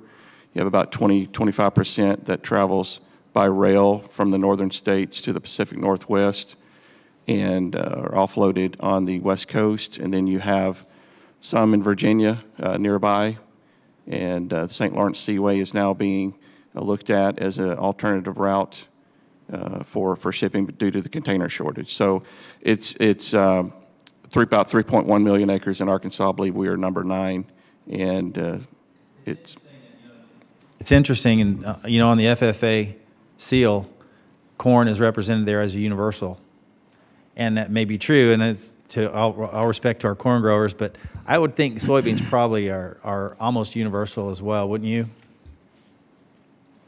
So yes, we are. We ship soybeans all over the world. It was primarily a feedstock. Now the oil market is driving the price, and it's a great thing. Excellent. Appreciate you being here. Thank you. Yield back. The gentlewoman from New Hampshire, Ms. Custer, is recognized for 5 minutes. Thank you so much, Mr. Chairman, and thank you so much to our panel. I'm excited to continue these discussions, tracking the implementation of significant bipartisan wins in the 2018 Farm Bill, and also looking for ways to continue to sustain our farmers and foresters as we look ahead to the Farm Bill of 2023. As we look at the commodity title, I did want to note how important dairy production programs are to my district. In 2018, I was proud to work with colleagues on both sides of the aisle to retool what is now the Dairy Margin Coverage Program. Dairy farmers had long been struggling with high feed costs and low milk prices that threatened the profit margins and survival of the many small family-run dairy farms in my district and across New England. That's especially true in our region, where uniquely high transport costs for feeds were not factored into the margin coverage program at that time. The DMC program has made a tremendous difference in assuring farmers they can access reliable margin coverage and choose between options to ensure that they are securing the best coverage to fit their needs. Despite this win, New England dairies continue to face significant challenges to their long-term viability. Producers are still struggling with the dramatic shift in the cheese market that have thrown off the federal milk marketing orders and undermined the price of other dairy products. Once again, the New England region is uniquely strained by this situation. And as the USDA continues to work on administrative upgrades to the DMC program, small New England dairies remain under pressure to compete against large-scale dairy operations in other parts of the country. I believe there's much more we can do in the next Farm Bill to shore up our family dairy operations, and I hope future hearings in the commodity space will cover this topic. But to shift gears, I'm also interested in ensuring that all our producers, particularly small operations and limited time and resources, can easily access USDA online tools and program applications. USDA grant and loan programs and insurance and price support programs are absolutely critical. But we in Congress need to enact policy that ensures that all producers have a realistically fair chance to participate. Mr. Doyle, you briefly touched upon this point in your testimony. Could you talk about your producers' experience using USDA online tools and application systems, and what other steps would you urge Congress to take in the Farm Bill to ensure that small producers have as much easy access as possible? So thank you. I guess COVID really put a lot of us back in our homes, in our computers. That's where we work best from. Anything that we can do over the internet, through the website, on a calculator, or sign up for a program without having to go to town, to an office with the restrictions in place, I think that's going to make us more efficient. We also are concerned about cybersecurity. We know anytime we put our information over the web that it is susceptible. So we want to make sure that all of the information is protected. But streamlining applications or, data insertion. I think that is a great thing. Modernization of the system. FSA offices have often complained that they don't communicate well between, at the state level, county level, at the federal level. So just making them all on the same system would make it easier, make it more efficient with less redundancy. Great, thank you. I have a little bit of time left. If any of the other witnesses have any comment on the online applications and tools? I might just add that training and education back down to the county offices that can be administered with these farmers would be something good that we need to be sure and contribute. And rural internet is obviously an issue in most of our areas. So access is very important, and having all of that in place, it takes time and training also. So that would just be what I might add to the conversation. Great, thank you so much. And we do understand the challenges of rural internet. That's a big issue in my district, and we're working on that. We have significant funding in the bipartisan infrastructure bill that's already gone through and signed into law, and more to come. Thank you, Mr. Chairman, and I yield back. Thank you. The gentlelady from Minnesota, Ms. Fischerbach, is recognized for 5 minutes.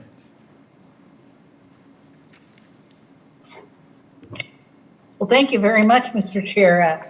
Usually I don't get to go this quickly, so I'm very happy today. But, I just wanted to ask Mr. Johansen, you mentioned in your testimony the foreign market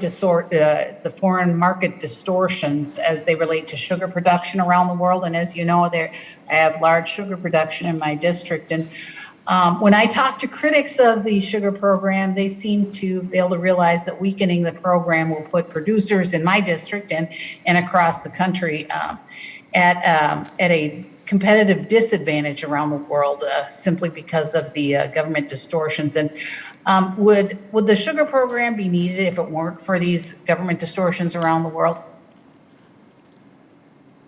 Congressman Fischerbach, that's a great question. Thanks so much for asking it. And yes, I had a opportunity just to get up to your district and see some sugar beet farms this past summer. Of course, they were, under a lot of duress from the drought that was happening up there. I think it underscores the importance of the sugar program. As you mentioned, there is a great deal of foreign market subsidization of their sugar sectors. Unfortunately, that often results in overproduction in those countries, and that surplus sugar is then just dumped on the world market, driving down those prices. So, our producers are extremely efficient here in the United States. We produce, nearly 70% of the sugar domestically that we consume here, and we do that while meeting very high labor and environmental standards.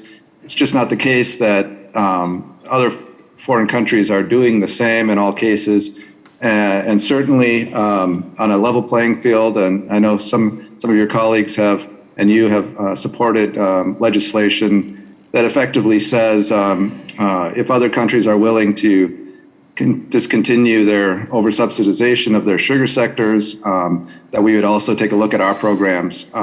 So with that, I would just say, yeah, our producers, both from the cane side and the beet side, are extremely efficient. But as I pointed out in my testimony, our program effectively is administered at zero cost, but we just can't compete with foreign governments subsidizing their producers to such a degree that's going on. We just saw a recent case come out of the WTO, noting the extreme support that India is providing its sugar sector, and we've seen the results of that with all that sugar effectively dumped on the world market. Thanks a lot. Well, and thank you. And just building on that, you mentioned, you were able to come to my district and see some of the disasters that they were facing, that the beef farmers were facing last year. And, you were the chief economist at the USDA when the WIP Plus program was put together. that rescued growers in my state as well as other states when natural disasters threatened to drive many out of business. Can you explain, maybe just expand a little bit and talk a little bit about the WIP Plus, why it is so essential for our growers and how the producers took care of the consumers then?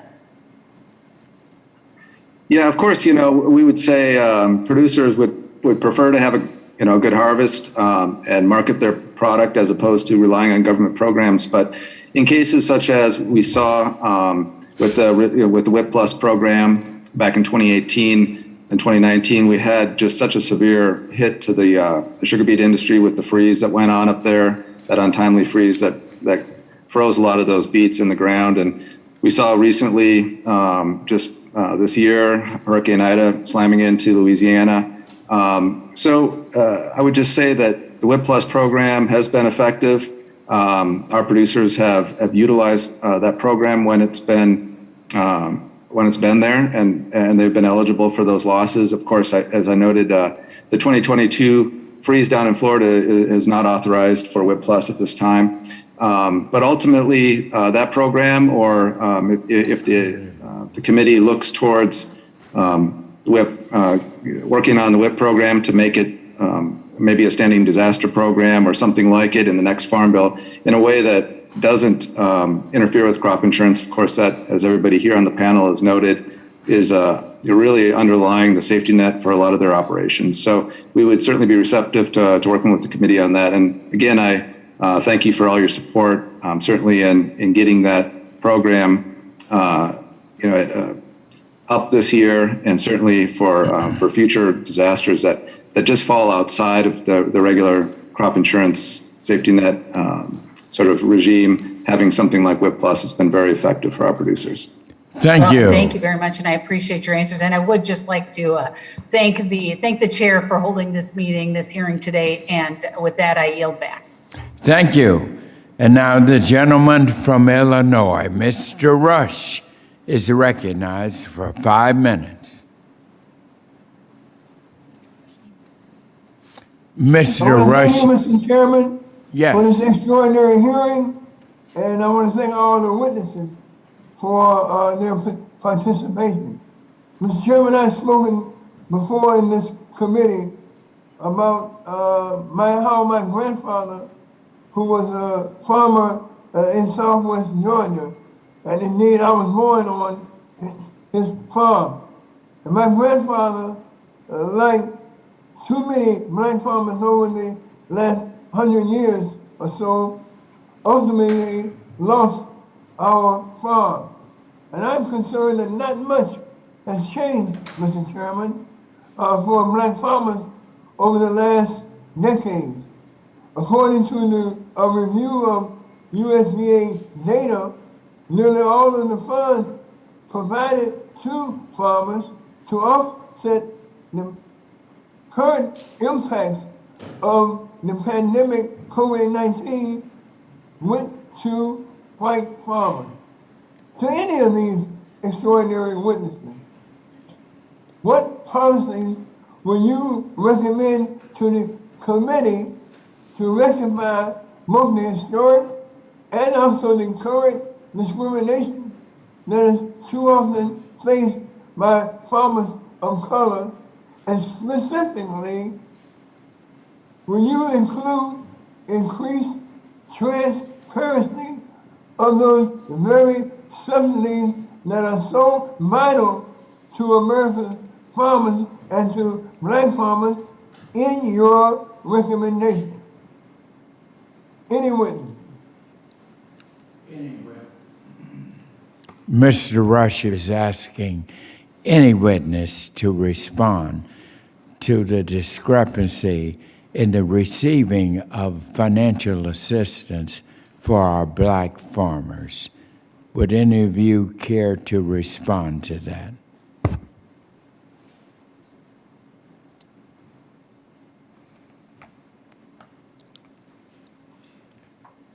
Well, let me comment on that if I may. Mr. Chairman? Yes. I need some response from the witnesses. Are they prepared to respond, or are they not prepared to respond? Mr. Johnson, are you prepared to respond or are you not prepared to What respond? did he say? Mr. Doyle, are you prepared to respond? Okay. Yeah, absolutely. I think it's about opportunity and communication. We have an open door. I have spoken with, we've reached out to the Black Farmers Association. We were invited to come to Georgia and speak at an event this past summer. I think COVID disallowed that, but no, we would welcome any comment or input from minority grower associations. Absolutely. We only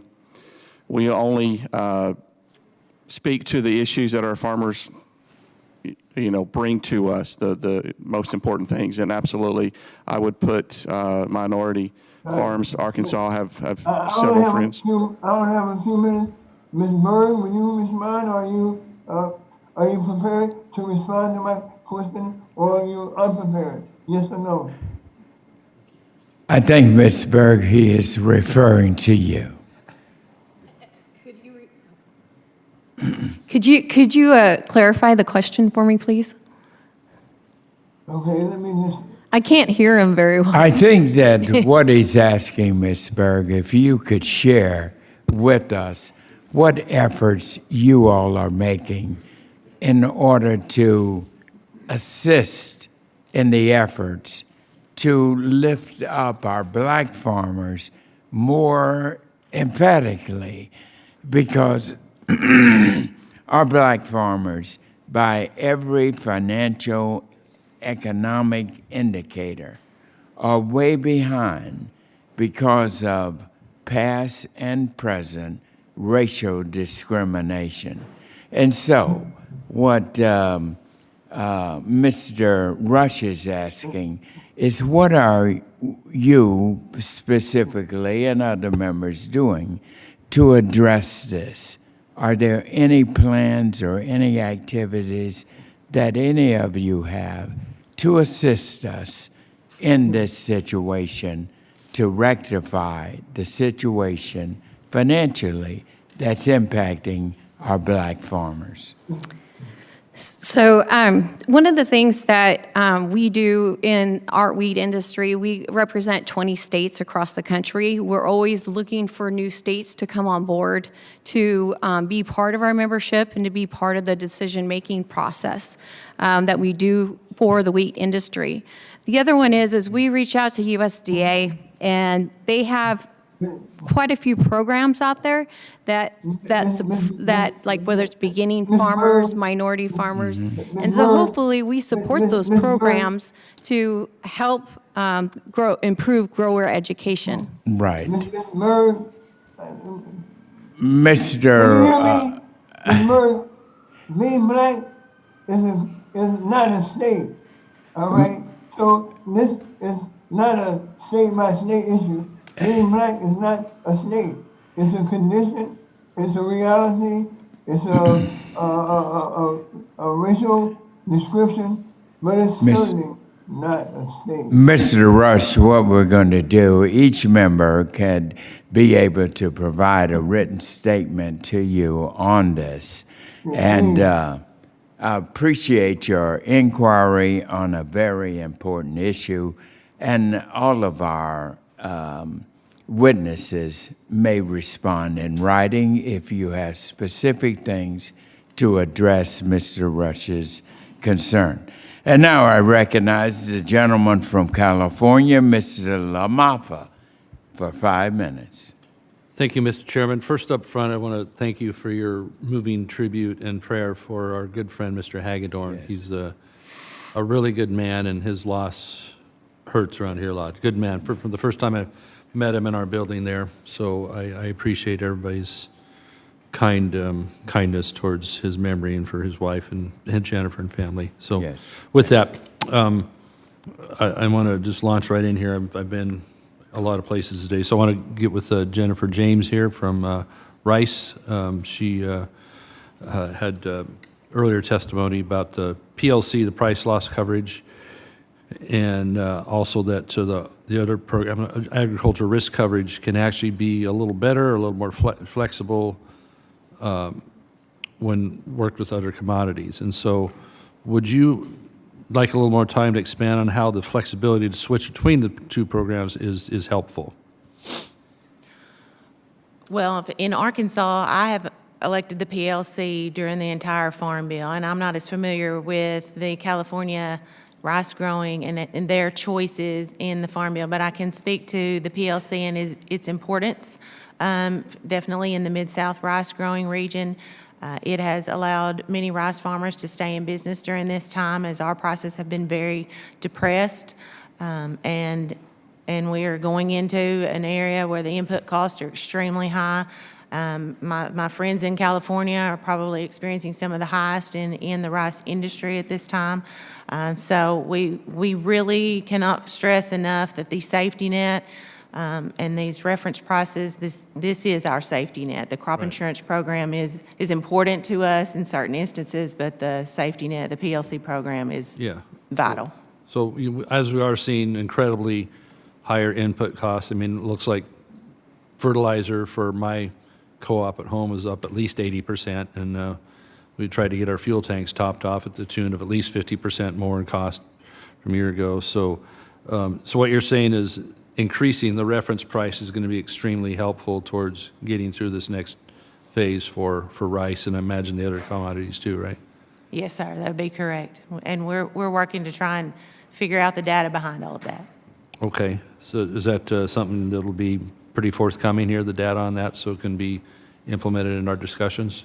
I'm sure the rice industry will be working on that going forward, yes. Okay, thank you. Jacqueline Ford with cotton.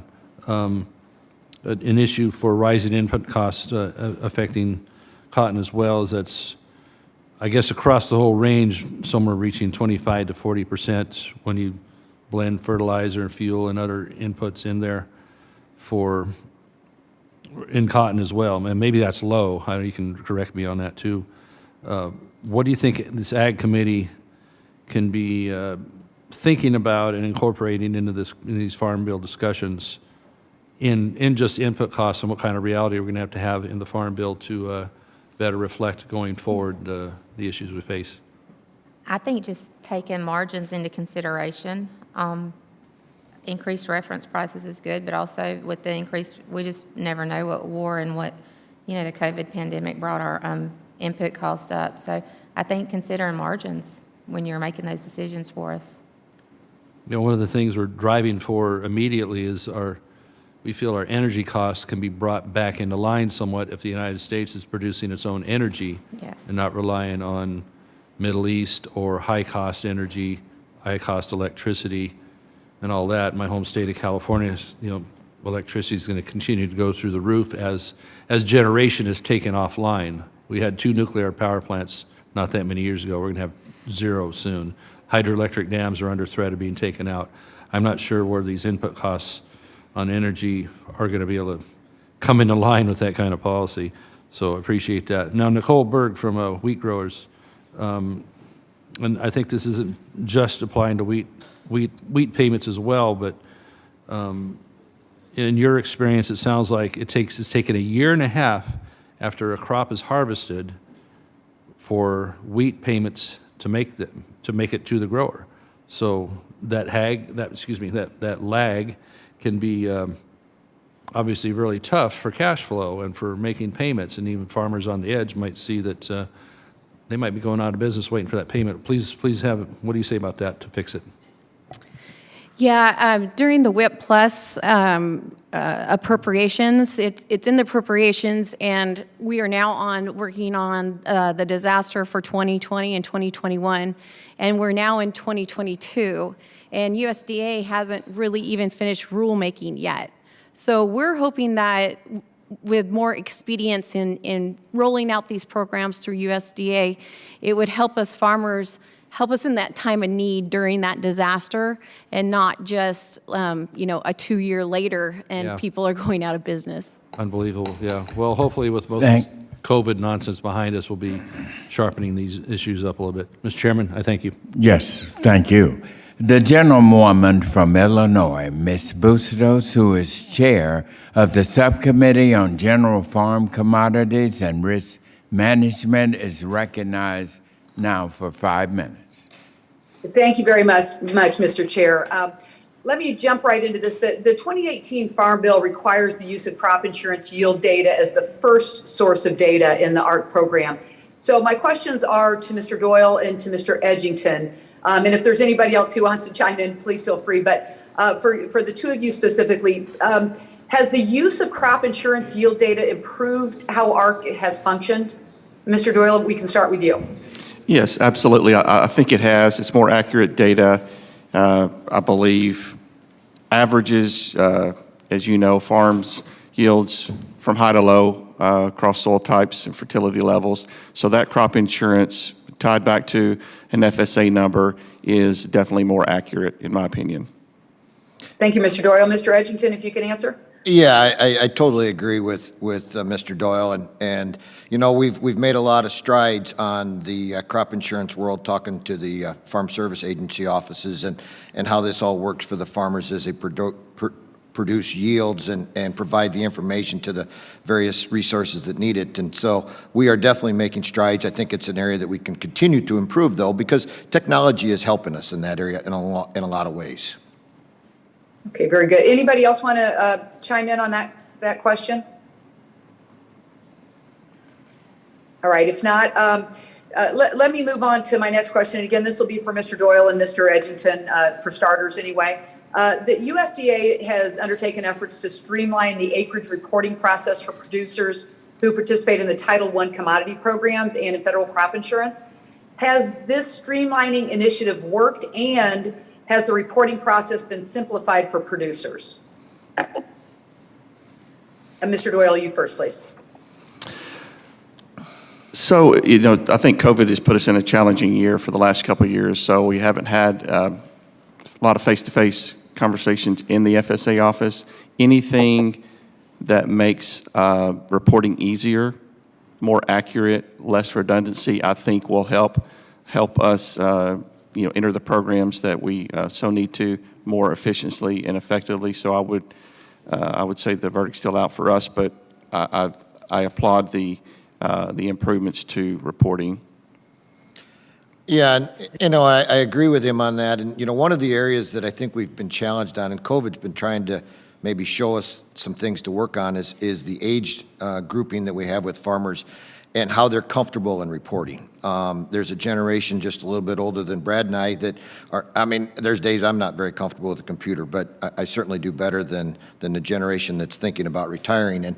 And so they're struggling, whether it's with their crop insurance agent or with the FSA office. And them not being able to go into the offices has been a real hindrance. They've worked their way through it. Our offices, at least in my area, have been very flexible in trying to help people, whether we've done things online or other ways. But we're making strides. And we love technology. Right up until we got to use it to give reports, it seems like. And so we'll get there, and we're getting better, but I think there's always room for a little bit of improvement. Okay, I'm going to try to squeeze in one more question, and this will be for the panel, so whoever wants to jump in. It's a broad question. I know the perspectives on ARC and PLC over the past couple of years have varied depending on the commodity. So as this committee continues our oversight work and looks ahead to the next Farm Bill, what are the metrics that we all should use when we evaluate the effectiveness of our existing programs? And maybe we'll have one of the other people start first, and then anybody else who'd like to chime in.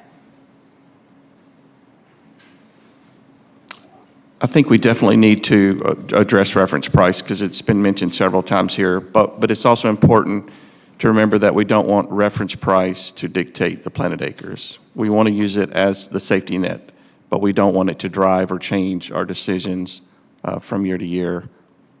We want to use it as a tool. Thank you. Yeah, that's a great question, Congresswoman Bustos. I would say, at least from the sugar perspective, certainly looking at loan rates and how closely aligned they are with our cost of production would be another metric to look at. Thank you.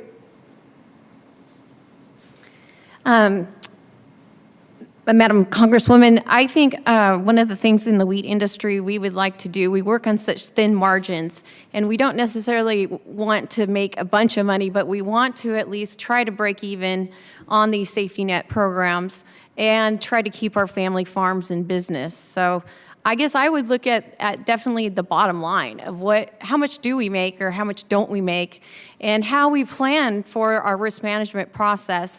In my area, we have 6 inches of rainfall a year. Last year, I didn't harvest a third of my farm. And so I had to utilize the safety net of crop insurance, and it was there. And I'd have to say it's kept the family farm in business. Thank you. The gentleman time's from expired. Thank you. Indiana, Mr. Baird, is recognized for 5 minutes.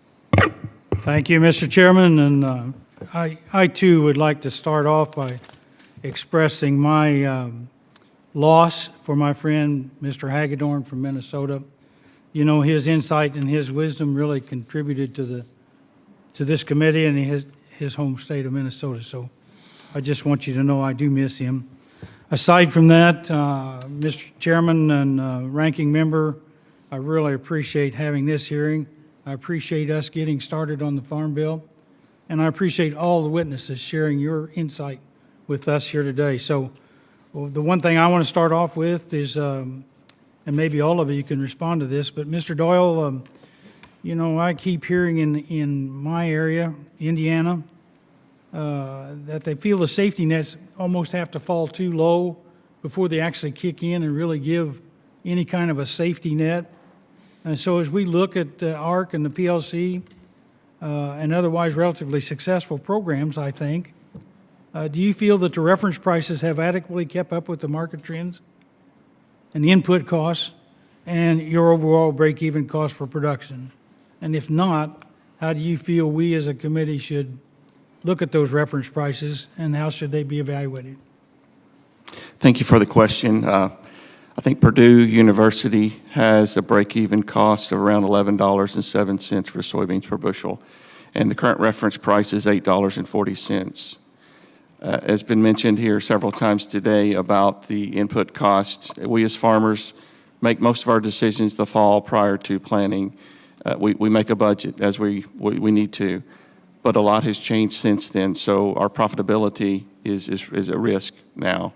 And raising that reference price to a certain level, absolutely, we need to do that. What that level is, I believe we're not ready to quite agree on yet. We have a lot of economists and experts who will work on that, and we would be glad to present that at a later date. Super. I really appreciate you mentioning my alma mater, too, that Purdue. American Soybean Association was founded 101 years ago on the Fouts Farm in Indiana. Super. Thank you. Anyone else care to comment about the reference prices?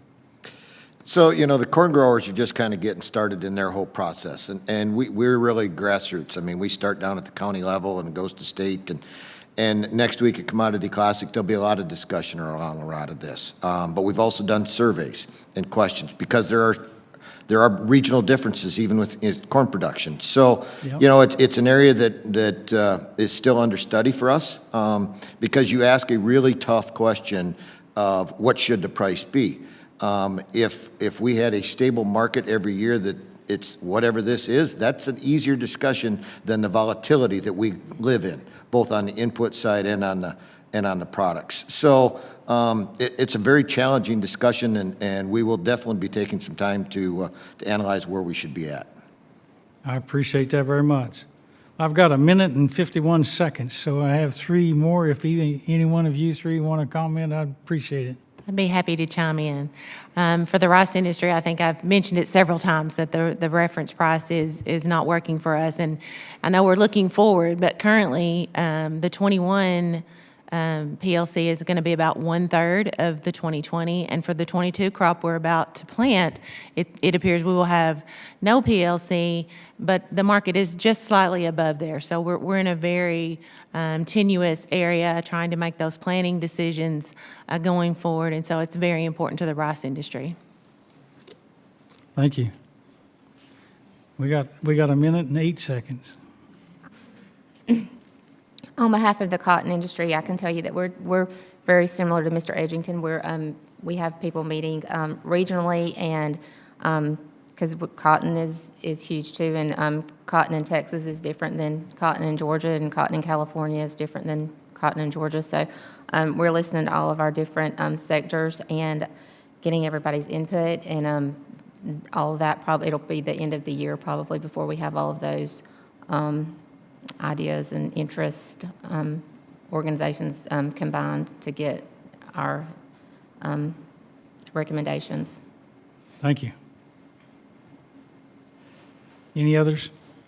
No, that you. Congressman, we're also, both from the cane side and the beet side, we're also looking towards talking to all of our members and finding out what are the most salient recommendations to provide to the committee. So we're also in the same process at this point in time, but certainly everybody, as is mentioned today, and certainly as you've highlighted, are watching these cost of productions and inflationary trends towards our input costs with a great deal of concern. Thank you. The gentlewoman from Washington, Ms. Fryer, is recognized for 5 minutes.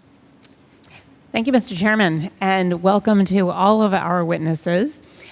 First, I want to thank Ms. Berg for testifying today from my home state of Washington. It is wonderful to see you again, and I so appreciate your sharing your expertise with all of us.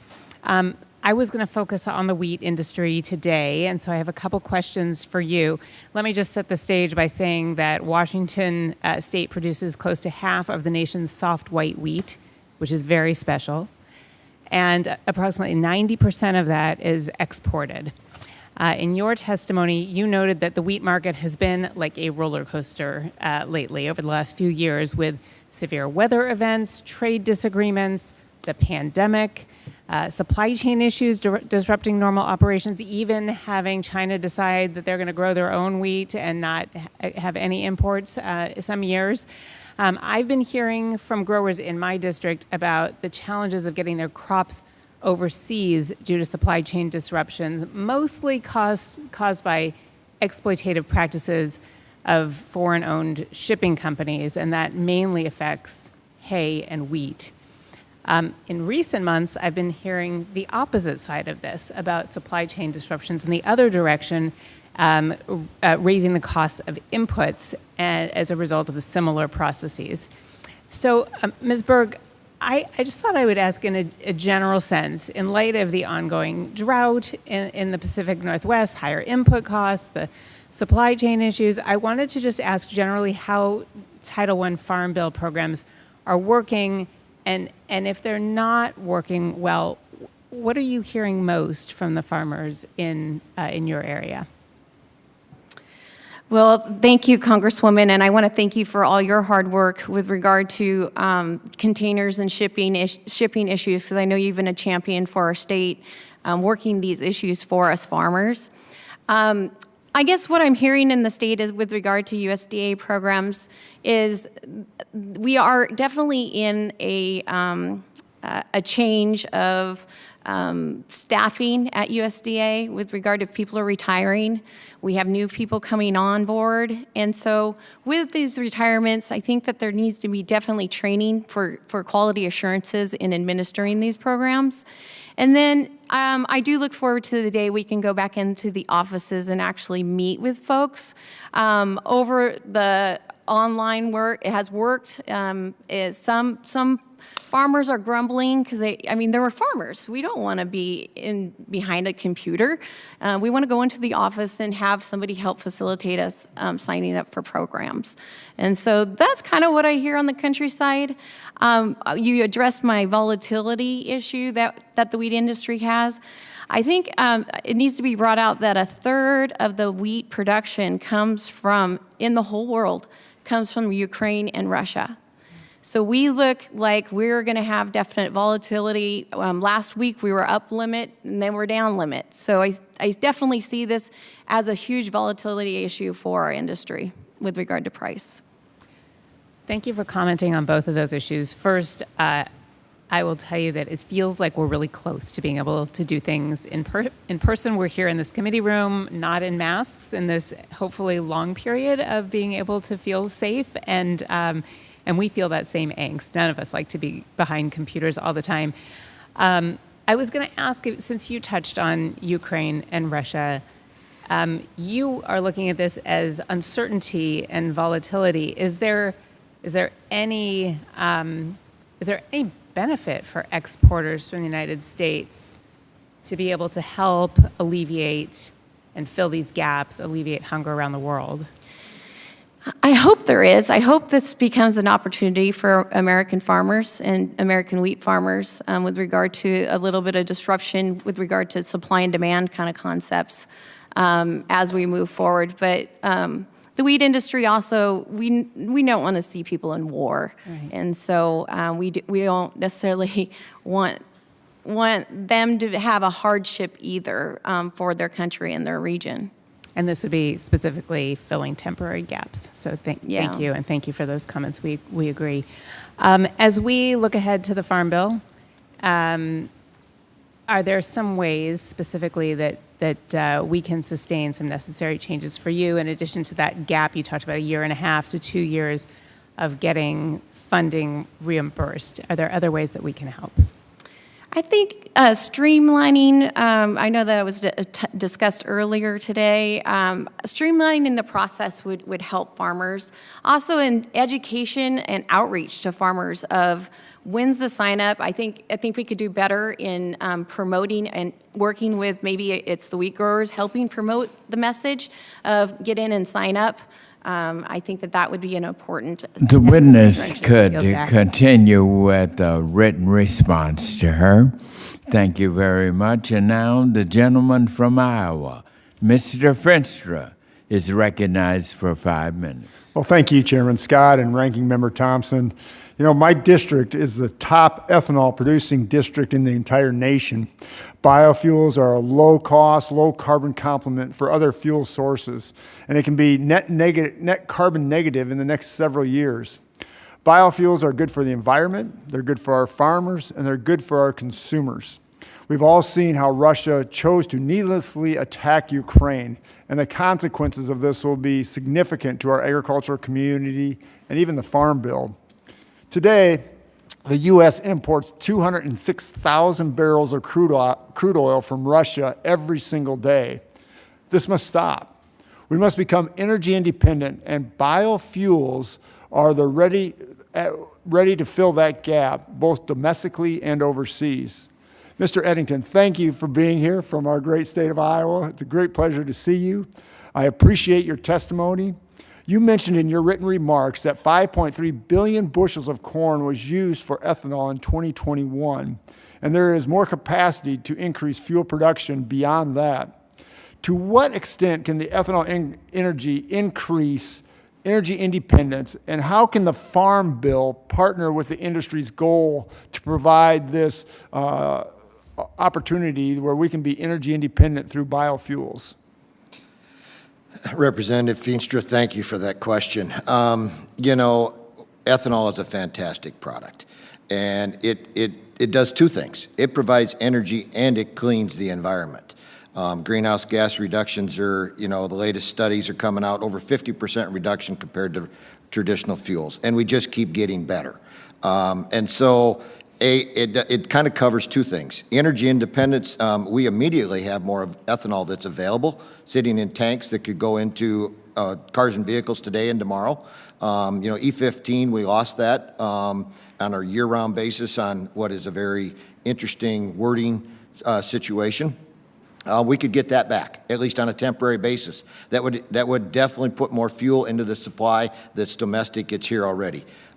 We, along with our friends, you know, on the diesel side of renewables, have a great product, and we have more capacity. More plants are being built. Plants are able to expand.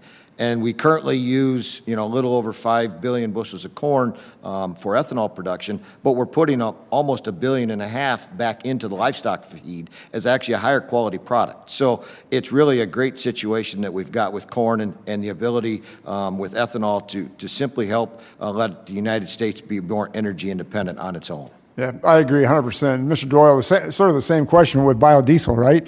I mean, we have this great opportunity, and do you see anything that we need to look at to be proactive in the Farm Bill to address this and that we can be energy independent? So soybean oil, as you mentioned, biofuel, actually 66% reduction in greenhouse gases. What once was a byproduct is now driving the price of soybeans. So any support to our refineries within the U.S. to encourage any kind of tax credits would be very beneficial. Yeah, I agree. I mean, I just think this is something the Farm Bill needs to look at to get us not reliant on 206,000 gallons or 206,000 barrels a day of Russian oil. Got another question. I used to be a crop agent, and I know I had a lot of anxiety when the last Farm Bill came around when it came to crop insurance. It seemed like it worked out okay. I know there's a lot of bumps in the road yet. Mr. Ennington and Mr. Doyle, what do you see as we move forward? We talked about a lot of the protections that are out there already, but do you see any nuances that we need to change to make that insurance better, that crop insurance better, to make it easier for the farmer, whether that be at the FSA office or in general, you know, the policies that are currently out there? So, one of the things I think that we've got the opportunity is simply to expand what we can work with under the side of crop insurance. And that's what the PACE program is about that has come out. And it's all about supplemental nitrogen or side dress nitrogen, which is kind of a two-win situation because you're be more efficient with your nitrogen as you apply it. The challenge you have, and I do this 100% on our farm, we split apply all of our nitrogen, is if the month of June in Iowa is really, really wet, you could be caught short. And corn is very nitrogen dependent. And so the idea of the insurance, and it's being rolled out in 11 states, test counties, is that if a weather event causes economic harm because you couldn't finish nitrogen, this could be be covered through that. So that's one of the pieces. Yep. And I assume the same for soybeans. And yes, 90% coverage for soybeans. Very important. Yep. Sounds good. Thank you so much, and I yield back. Thank you. The gentleman from Georgia, Mr. Bishop, is recognized for 5 minutes. Thank you very much, Mr. Chairman and Mr. Ranking Member for holding this hearing. And thank you to our witnesses for attending. And let me offer my apologies to Ms. Rogers for the technical difficulties in my introduction. But I certainly want to welcome you and Ms. Ford to this committee. Ms. Rogers, in your testimony, you mentioned that there are a number of growers in specific regions that have produced peanuts for years but don't have access to the PLC program because of a lack of base acres. We know that base acres will help young and beginning farmers of covered crop commodities. How important is base acre enrollment to the industry, particularly to young and beginning farmers? And how can our committee be helpful in addressing this issue? And what are your thoughts on a voluntary update of base acres? We're looking into that matter.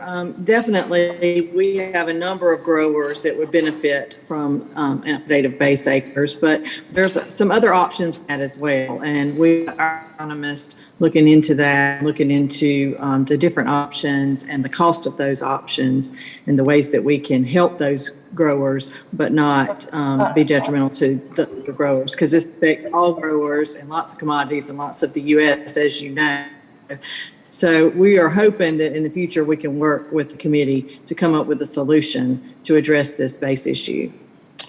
Thank you. Mr. LaMarfa touched on this issue, but one of my priorities on the committee is appropriate is explore options for a permanent solution to disaster relief.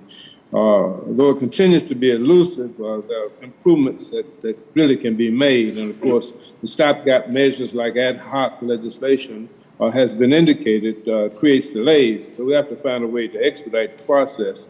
You talked about the need for either a permanent disaster program or other policy options to address disaster conditions, Ms. Ford. Can you talk about what disaster aid could look like and how Congress can be helpful in expediting the processing of that relief. And Mr. Coleman, could you weigh in also on what permanent disaster relief would look like for specialty crop producers? Ms. Ford? Yes. I'm not really prepared to answer that specific, but I will get with the council and get you an answer to that. Okay. Mr. Coleman?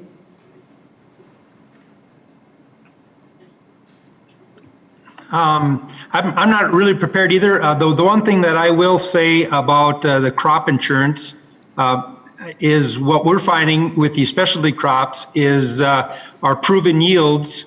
If you have a real marginal year, the assistance or the packages from the FSA and the crop insurance don't match up, and you end up with no insurance at all. And so that is a concern for our growers, that with these specialty crops, we need to find a way to make those numbers work better. So if we do have just right below or just borderline a disaster, we can still qualify for payments. Okay, thank you. You guys have come, and we depend upon you because you're where the rubber meets the road. And as we move into the new Farm Bill, we want to help forge solutions to these problems. And if you could really give some thought to it and talk with others in your industries to help us so that we can craft in the new Farm Bill possibly some policy solutions that will address these concerns, because they are very serious. And I know that you probably don't have fully reasoned solutions at this point. But as we move forward, help us so we can try to work it out, because we want to have policies in place that work for everybody, specialty crops, and for all of our farmers that will really continue to help us to produce the highest quality and the safest and most abundant and economic agriculture anywhere. So thank you all for your testimony, but help us as we go forward with the Farm Bill in crafting a solution. So thank you so much for your coming and sharing with us, and we look forward to hearing from you going forward. Thank you. The gentleman from Georgia, Mr. Allen, is recognized for 5 minutes. Thank you, Mr. Chairman, and I thank you for holding this important hearing. Obviously, the commodity industry is very complex, and I've enjoyed. I've had a competing hearing today, but I've tried to check in and trying to learn more about. Is there any way to make this process simpler? I mean, like we talk about people who don't qualify because they don't have the acreage or something like that. I mean, I don't quite understand those things. But one thing that I'm hearing back home a lot, and of course, commodity prices are up, corn, cotton, soybeans, wheat, but production costs, input costs are rising as well, which is a real problem. For commodities that have not seen price increases, there is not additional revenue to offset the higher input costs. And barring a significant increase in yield, net farm income could be lower in 2022. Will this lead to calls for Congress to design some sort of a program that responds to these production cost increases? And I would ask each of you to respond to that question, starting with Ms. James. Certainly, and crafting what that might look like, I certainly don't know today, but I can tell you that with these higher input costs and the price of rice that has not elevated, the rice industry, the rice farmers look at losing about $500 million in this next crop year. So it is a very disturbing and important issue that we must continue to discuss. How are you going to overcome that? Well, from a farmer standpoint, the unfortunate answer would be not to plant rice and plant another crop, and that is not good long-term for our industry. Yeah. Ms. Ford? Yeah, the PLC program has worked well for us in the past. This year, people are going to be utilizing stacks more, but we are concerned with input costs rising and even with cotton at over $1 today, we're at a break-even point, which is really sad because normally we're really, really excited about $1 cotton. So input costs now, fertilizer is 120% from what it was last year. Some chemicals are double, fuel's up 40%. So our input costs are up significantly. And so definitely need to reevaluate the reference price and what we need to do. You know, as I said earlier, that's a tough question. You know, you do these farm bills about every 5 years, and you try to look at averages and lengths, and have we moved into a different price parameter on input costs? You know, long term. That's really tough to forecast like that, and we've got to use the USDA and other economists to help us with that. And we're going to be looking into all of that as we think about this. It's probably against the nature of most farmers to want to say that they're going to use you know, some USDA program to help them out every single year. That's not their style. Most of the time it's leave me alone. Let me produce what I'm doing and leave me alone. So that always comes into the discussions we have, but we're a ways away from having that decision. Well, see, yeah, we want to leave you alone, but the problem is this war on fossil fuel has caused the input prices to do this. And this administration's war on fossil fuel is the problem, and that is an event outside of your control. And that's why I asked this question. Yes, Ms. Thank you, Mr. Congressman. Input costs, just to give you an example, glyphosate, Roundup, it used to be able to purchase it for $15, and now we're hearing prices quoted as $82. So that kind of gives you a perspective of increases in these input costs. Farmers are survivors. We'll try to survive through this dark time. A lot of us did some pre-purchasing, did fertilizer spreading last fall, and hopefully it doesn't catch up to us too much with these rising costs and putting family farms out of business. I know, but it's so unnecessary, because if we would return to the previous administration's energy policy, we wouldn't be seeing the cost of a barrel of oil doing this. I mean, go ahead, sir. So yeah, not only has the price increased, a lot of it's uncertainty for the supply. We might not even have the crop protection products to finish this crop out. If we could bring manufacturing back to the U.S., that would be critical for our longevity in this industry. Yeah, and we've got to bring all essential manufacturing back to this country. Mr. Chairman, I am out of time, and I yield back. Thank you, sir. The gentleman from California, Mr. Carbajal, is now recognized for 5 minutes. Thank you, Mr. Chairman. Santa Barbara County in my district was historically home to sugar beet production, and California continues to be a sugar-producing state. I am a strong supporter of our current sugar policy, and I'm looking forward to discussions on how to maintain and strengthen it in the upcoming Farm Bill. Dr. Johansen, U.S. sugar policy has allowed America's sugar producers to invest in on-farm and factory improvements to become even more efficient and more sustainable. Per acre yields for sugar beet and sugar cane have both sharply increased over the past 20 years. Can you explain how the current U.S. sugar program has helped producers invest in their operations? Congressman, that's a great question. Thanks for asking. Sugar program, as you mentioned, has been effective at helping our producers improve efficiencies, increase in productivity on their fields as well.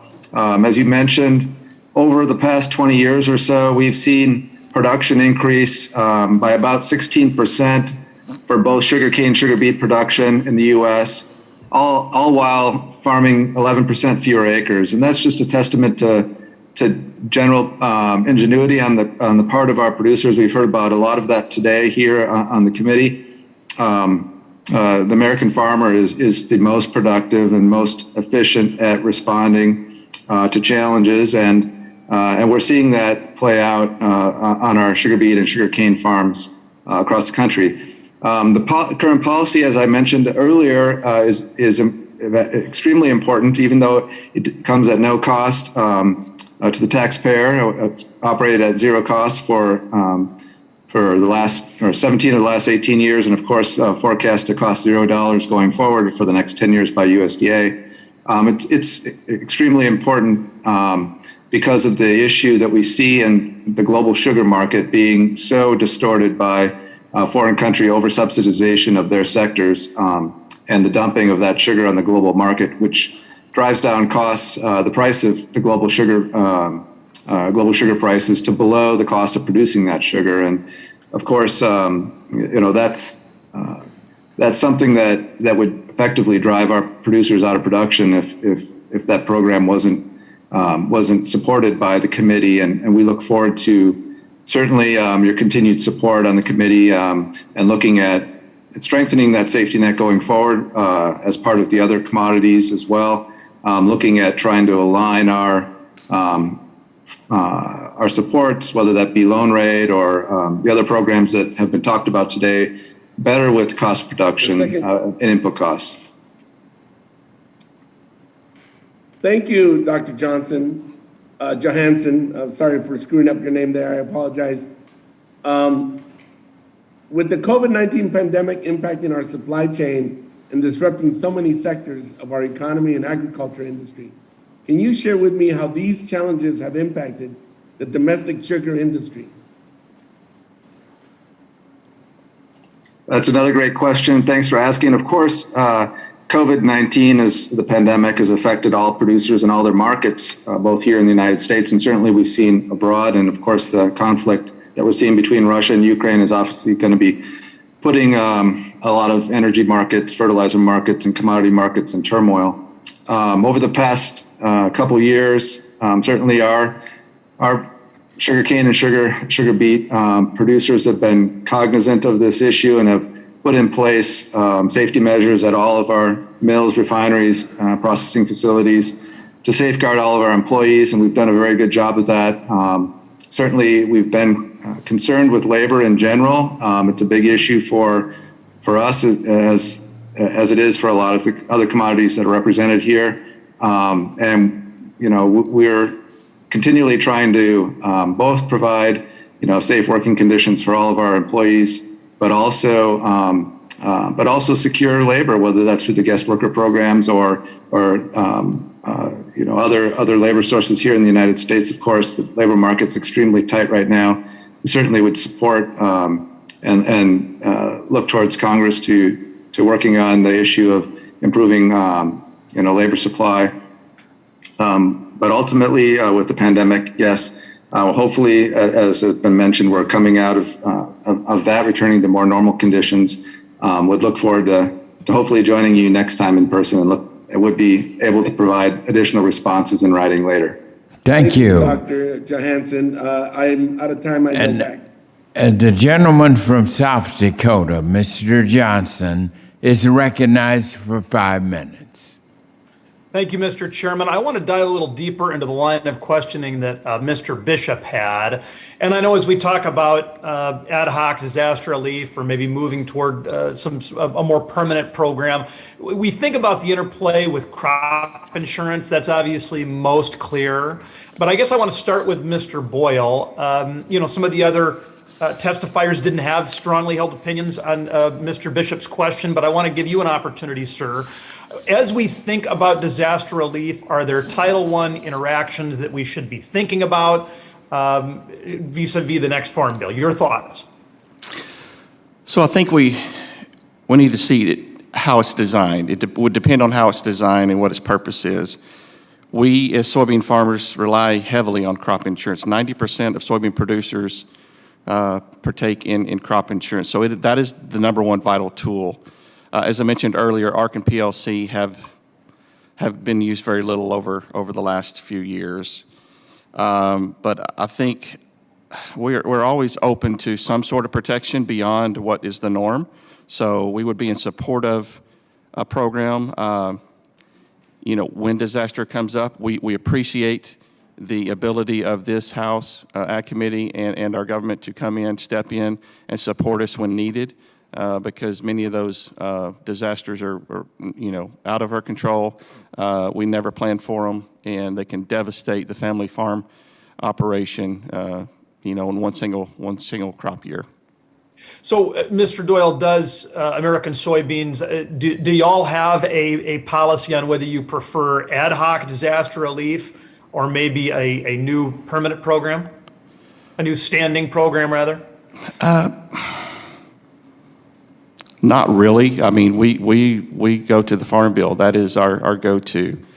We would, as conditions or instances would come up, we would definitely seek support. But as of right now, we're pretty happy with what the Farm Bill produces, other than the ask for change in reference price as we requested. Things like that, I think, are protect us enough, along with crop insurance. Mr. Edgington, how about for corn? Do y'all have a strongly held opinion on ad hoc versus standing disaster relief as we look toward the next Farm Bill? And are there interactions between Title I programs we should keep in mind if we were going to make any change to disaster relief? So, you know, the history has been that we've been more in the ad hoc camp, and partially because there's been, I mean, I've been farming for close to 40 years, and there were long stretches that we didn't need much for disaster programs. And then Mother Nature runs a cycle, and it's like, well, we got to have something almost every year somewhere in the country. But so that, you know, the ad hoc seems to kind of work for that. Obviously, there's relationships between, you know, ARC and PLC and crop insurance and WIP, and then you can move over into some of the other programs. But we've got a pretty solid safety net program for most commodities in the current Farm Bill. And Mother Nature is still our biggest wild card. Will probably always be our biggest wild card. And so to write a program that's permanent based on what Mother Nature is going to do is really a challenge when we don't know what she's going to do. So for both Mr. Doyle, Mr. Edgington, we've talked reference price today, and I get it. Clearly, that's going to have to be a serious focus of the committee's work here over the course of the next year or so. Are there other things with regard to ARC and PLC that we need to be mindful of as we roll into the Farm Bill? I think just to mention of base acres, a lot of the young producers are, you know, only have 10 or 20% of their farm base acres. So the opportunity for them is almost non-existent. So any And I'm sorry, readjustment. Mr. Doyle, I should have included base acres in a topic that we've pretty well fleshed out or in the process of fleshing out. So other than those two things, is there a third? And maybe those 1 and 2 are so big, we don't need a third target, but I wanted to give you an opportunity. Well, you might have the opportunity to deal with yields and what things are based off of on that, because our yields, and I think everybody up here has mentioned it, we continue to improve them with genetics and opportunities that we get, and our costs go up because of that, and usually there's an association. And so as we look at maybe increasing the base yield to go with the base acres that are there or back and forth, it becomes an area that also maybe should be looked at. Thank you very much. The gentleman's time has expired. The gentlewoman from Minnesota, Ms. Craig, is recognized for 5 minutes. Thank you so much, Mr. Chairman and Ranking Member, for having this hearing first and foremost today on Title I programs. Corn and soybean farmers in Minnesota's 2nd Congressional District rely on these programs for stability, and I'm really grateful to the witnesses today for sharing your input and how the tweaks made in the 2018 Farm Bill have played out. As the conversations for the next Farm Bill ramp up, I'm curious to learn more about how Title I programs like ARC and PLC have worked for family farmers during the instability of the past few years. I recognize that some of that was covered by my colleague, Dusty Johnson, but maybe we'll go into just a little bit more here. With that in mind, I'll turn to President Edgington for my first question. Mr. President, as you know, corn growers on family farms in Minnesota's 2nd District provide food for people across the country and the world. They also provide the key input for ethanol, which grows markets in Minnesota and helps to decarbonize our transportation sector. That's why I'm pushing every opportunity to ensure that the year-round sales of E15, whether it's through my Year-Round Fuel Choice Act or another legislative route. That's less of a farm bill conversation, of course, but I mention it here because biofuels are such a critical part of our collective effort to support renewable fuels. When it comes to the upcoming farm bill, I'm hoping you can provide a little bit more perspective on any additional flexibilities that NCGA thinks might be impactful for family farmers moving forward. Are there any additional tweaks like the ARC and PLC election flexibility change in the 2018 Farm Bill that might make a difference? Representative Craig, thank you for that, and thank you for your support of ethanol and all the things that you've done for us on that. You know, as I mentioned earlier, we conducted a study. It's over 900 people that responded, and we're working through that data that will answer some of those questions that you've asked. And we'll have more of that information this summer as we move forward, and how to maybe fine tune or how to adjust some of the current Farm Bill programs as they reflect on corn growers. I think we'll have a really interesting discussion next week in New Orleans around some tweaks. We always do at our policy sessions. And then we meet again in July right here in Washington, D.C. So we'll be bringing some of those things that you're asking for, but at this point, we're still working through the process. Well, thank you. We look forward to getting an update, and obviously very interested in your suggestions. I want to turn to President Doyle next.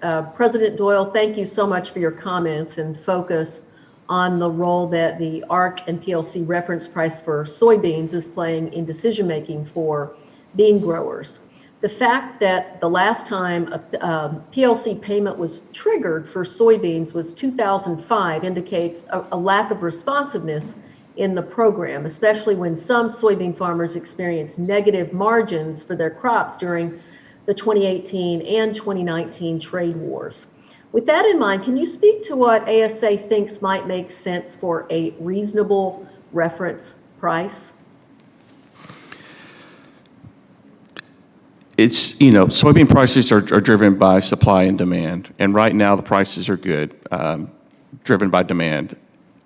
The safety net, PLC or ARC, it's a safety net. It's what we go to when times are bad. And I would have to say times are pretty decent right now and good for soybeans. We have high demand, but to give you an exact reference price, I believe I'm not qualified for that, but we will deep dive into that this year.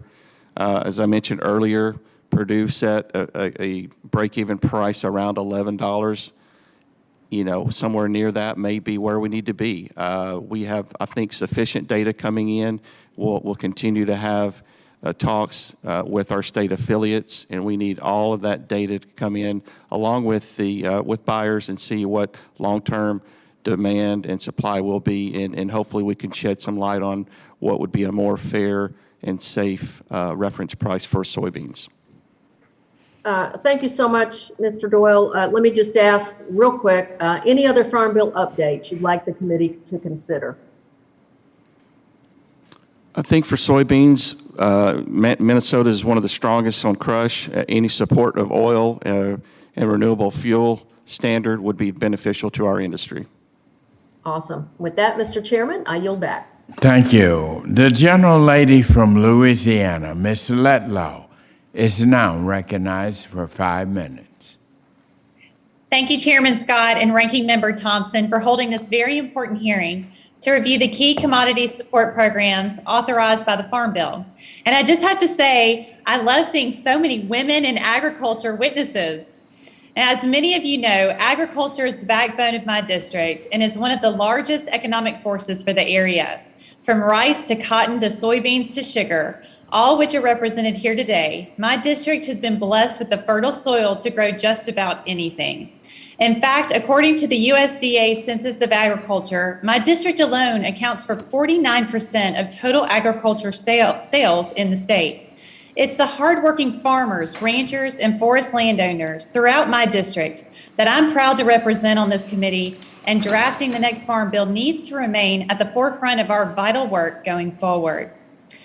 Ms. James, in your testimony, you mentioned the study I requested of Texas A&M University's Agricultural and Food Policy Center to determine the economic impact of higher fertilizer prices on its representative farms. I am truly appreciative on AFPC's hard work to complete this analysis, but I'm concerned by the findings which show steeply increasing input costs across the board for commodities, and particularly rice. Farms experiencing the highest fertilizer cost increase per acre. Ms. James, could you please speak to how this tremendous increase in input costs are affecting you? And are you struggling to find certain inputs to be able to successfully plant a crop this year? And then secondly, while we all understand that traditional Farm Bill programs discussed today aren't designed to react to these unprecedented input economic challenges, how could we look to the next Farm Bill to help alleviate these unpredictable production challenges in the future? Well, thank you, and thank you for your question. Of course, the study that you referenced, actually, the average per acre increase in the rice industry was $174.20, and I stress that that is the average. So there are many producers who are going to experience a much higher cost per acre this season. This equals about over $500 million increase in the rice industry will be spent to produce this crop. So yes, we're struggling. We're trying to make planning decisions. We are, on my particular farm, I will be planting less rice acres this year than we normally do. We've gone through our budgets and have made adjustments in line items that we can. We're trying to choose less expensive rice varieties that will still yield as well. We're modifying our pre-plant fertilizer applications. And just trying to make good decisions so that we can still grow rice and support our industry. We are concerned about the inputs. One input in particular is the nitrogen. Nitrogen fertilizer timing for rice is extremely important for the yield benefits, and so we are concerned that we may not have that availability at the proper time for the plant to do its best job. Looking forward to the next Farm Bill, as I've mentioned, the crop insurance products that we have in rice are not as effective for us. We are able to grow rice in a controlled environment and therefore most years have a good yield. Therefore, something in the revenue department is always important for us to be sure and protect our revenue. As we referenced earlier in the committee, the PLC for rice is extremely important. And the fact that the market is just above that is very disappointing right now. Well, thank you so much for your testimony and this insight. Mr. Chairman, I yield back. All right, thank you very much. Members, before we move to our next questionnaire, I have just a brief announcement. One of our witnesses, Miss Yu Ray Bari, has a family emergency and has to leave. Any questions for her can be asked for the record to receive response in writing. Thank you for that. And now the gentlewoman from Iowa, Ms. Actney, is recognized for 5 minutes. Thank you, Chairman Scott, and thank you to our witnesses for being here today. I appreciate your testimony and look forward to continuing to work on with you all as we review the 2018 Farm Bill and look ahead to 2023, something I've been very much looking forward to in my role. I especially want to welcome Mr. Edgington. Chris, it's always good to have an Iowan testifying on this committee, so welcome and thank you for the hard work that you do for our community and Iowa and on behalf of Iowa farmers. Very appreciative. As you know, last year prices and production were strong in Iowa and they look positive for the future, but farmers have experienced significant volatility and uncertainty over the last few years due to demand destruction caused by the trade war and of course by the pandemic. So farmers were able to survive those challenges due to strong farm safety provided through crop insurance, Title I programs, and recent ad hoc programs. So it's imperative that we look at all these and support these farm safety programs and improve them where necessary.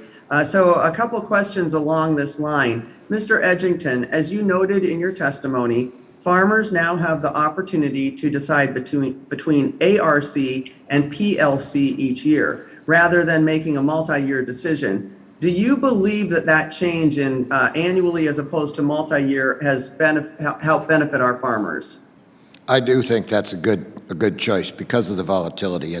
And I'm a case in point. I've actually played in all of them. I've done ARC County, ARC Individual, and NPLC. And there's definitely people that have gone back from PLC back to ARC County this year. And part of the reason we were doing some of the back and forth was dependent upon what you wanted to do with crop insurance, if you wanted to look at the supplemental programs of ECO or SCO, which there was about 10 million acres in last year's crop that people signed up for. So I do believe in that flexibility. Okay, well, thank you for that. And next question along these lines is what do you and other producers consider when deciding between ARC and PLC? And do you believe that there's enough information out there and easily available for you to make a good decision, an informed one? I'm trying to get at, it sounds like you have taken different opportunities depending on what your needs are. How easy is it for our other farmers to get this information so that they can do the same? Well, there's probably always room for improvement on ease of availability, but it is a challenge. The programs are big and familiarity helps.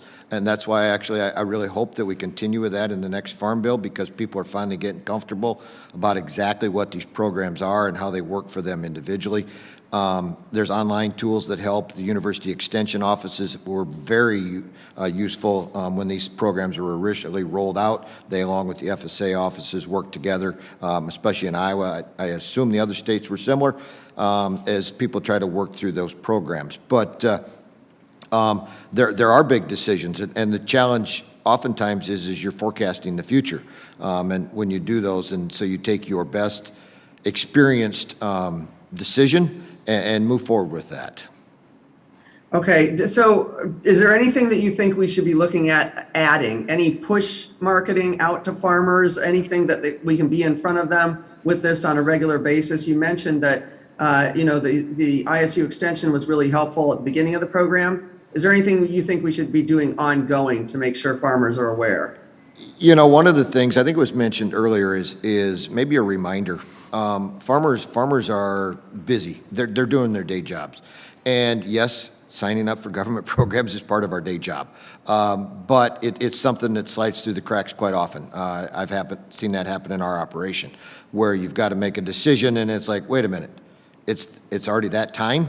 How'd we get here? And you really haven't had time to think about it. So maybe we need to go back, and I wouldn't say it's an every year thing, but maybe it's an every other year during the winter, have a discussion about the programs on a more open forum coming from either Extension or FSA to say, hey, guys, let's sit down and go through these again, run the formulas, because everybody's talked about these are pretty complex, and farming is not getting smaller.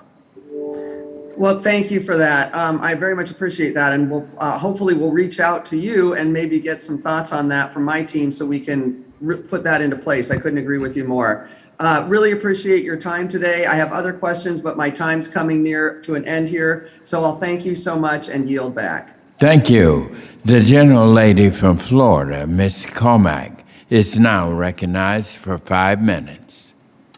Well, thank you, Mr. Chairman, and thank you to all of our witnesses for appearing before the committee today. Going into Farm Bill season, this is extraordinarily exciting, even though I know it doesn't seem like that after 3 hours, but very important nonetheless. So I'll jump right in. Dr. Johansen, I know that Florida farmers, including our sugarcane farmers, are assessing the damage from the January freeze, and they will share details of the damage as the harvest continues for the next few months. Please let us know, when possible, what disaster aid language might be necessary for Florida farmers to recover from the unexpected losses. Now, today I want to focus on a bill that I sponsored that pledges to end our sugar policy only when other countries end their sugar policies. You all may know it as 0 for 0. The sugar industry supports this 0 for 0 legislation, and I would like you to briefly explain to my colleagues why, as an industry expert. Well, thank you for that question, Congresswoman Kamek. As you point out, over 100 countries produce sugar, and their governments are deeply involved in these industries, providing either high subsidies, tariffs, or non-tariff trade barriers to protect them. Billions of dollars go into their industries each year, which allows them to dump their surpluses below their own cost of production on the world market, which directly threatens U.S. farm families. There's nothing fair about global sugar markets. I'll just point out as an example, the WTO recently found India guilty for subsidizing sugar production by more than $14 billion a year, paying export subsidies to dump their surpluses on the world market. The U.S. sugar policy is a response to that high and rising foreign subsidies, which are a core cause of predatory trade practices in the global market. The vast majority of these producers are higher cost and less sustainable than U.S. producers. Our sugar policy is a comprehensive response to these unfair trade practices. And if they stop these practices, as you point out, and let our farmers compete in a fair, competitive marketplace, we would not need a program. We applaud you, Congresswoman, for leading the charge through your Zero for Zero legislation to expose those subsidies and trade practices that threaten our sugar industry, and actually press to have those problems addressed on a multilateral basis in the appropriate venue. Thank you. Thank you for the question. Well, and thank you. And when you put it like that, I just don't know how any of my colleagues would argue against the Zero for Zero legislation. So thank you for that. And just so we're very clear, have you seen any evidence of foreign nations cutting back on their sugar subsidy programs? Yes or no? That would be no, and in fact, the other direction. Perfect. Thank you. I'm going to now move to another issue that is near and dear to some of my producers' hearts, and that is the issue of peanuts and base acreage. So, Ms. Rogers, I appreciate your testimony, particularly your highlighting of the fact that not all producers of peanuts have access to the PLC program due to lack of base acres. My district, my state, has a particularly unique situation in this regard. So as you know, many peanut producers in Florida have faced challenges with the current base acreage arrangements. Given the changing economics growers are experiencing, particularly the rising costs of inputs, do you think that taking a look at a potentially voluntary update to base acres across commodities could have a positive impact on the bottom line for producers, including those peanut producers currently without access to the PLC? Thank you, Congresswoman. We are definitely looking at that. Our peanut leaders, they've been meeting with many growers in Florida to talk with them about the issues and how it could be addressed. And definitely updating base is an option. We're looking at that, plus many other options as well. We've got our economists looking at it and coming up with the cost of that would be to update the base and the cost of other options as well. And we sure hope that we can work with your team and this committee to come up with an option that would work for those growers as well as the rest of the growers. Thank you. And do you believe that if we were to move forward with a base update, that would incentivize and encourage young farmers to enter the industry? I think that's possible. We definitely need to do what we can to help farmers, and whatever we come up with, whatever option we come up with to be able to help the ones without base will definitely help the young farmers. Excellent. Well, I appreciate your commentary, and thank you again to all our witnesses for before the committee today. With that, Mr. Chairman, I yield back the remainder of my time. Thank you. The gentlewoman from Connecticut, Ms. Hayes, who is also the chair of the Subcommittee on Nutrition Oversight and Department Operations, is now recognized for 5 minutes. Thank you, Mr. Chairman, and thank you for having this very important hearing. Title I subsidies, along with non-Farm Bill assistance programs, are a critical economic safety net for the farmers in my district that can access them. Between 1995 and 2020, 3 farms in my district received commodity payments totaling $4.1 million.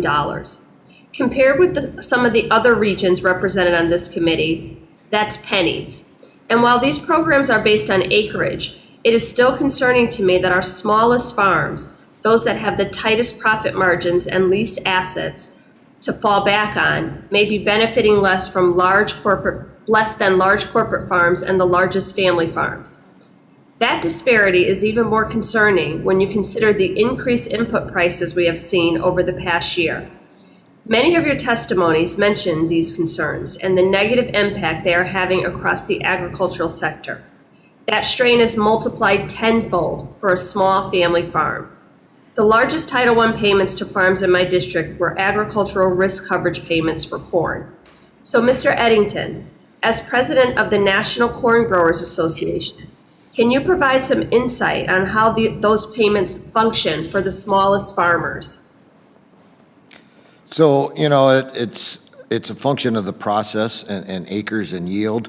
And so you've got a formula that is designed, and it's based off of acres and yield. And yeah, there are fluctuations. There's no question from large farms to small farms. And unfortunately, I don't know a real good way around that. If you speak with Secretary Vilsack, he will talk about what percentage of us farmers actually get a living based off of only crop production, and it's not very many.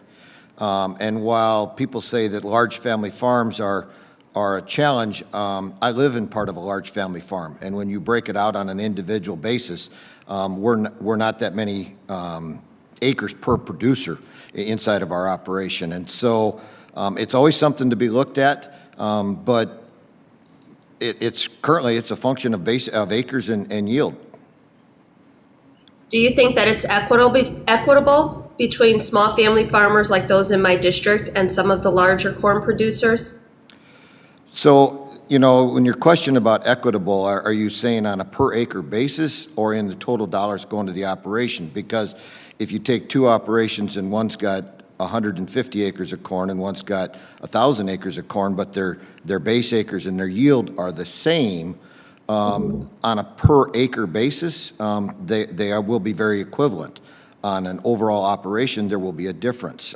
So it's a challenge as to how you look at it and what area you're after.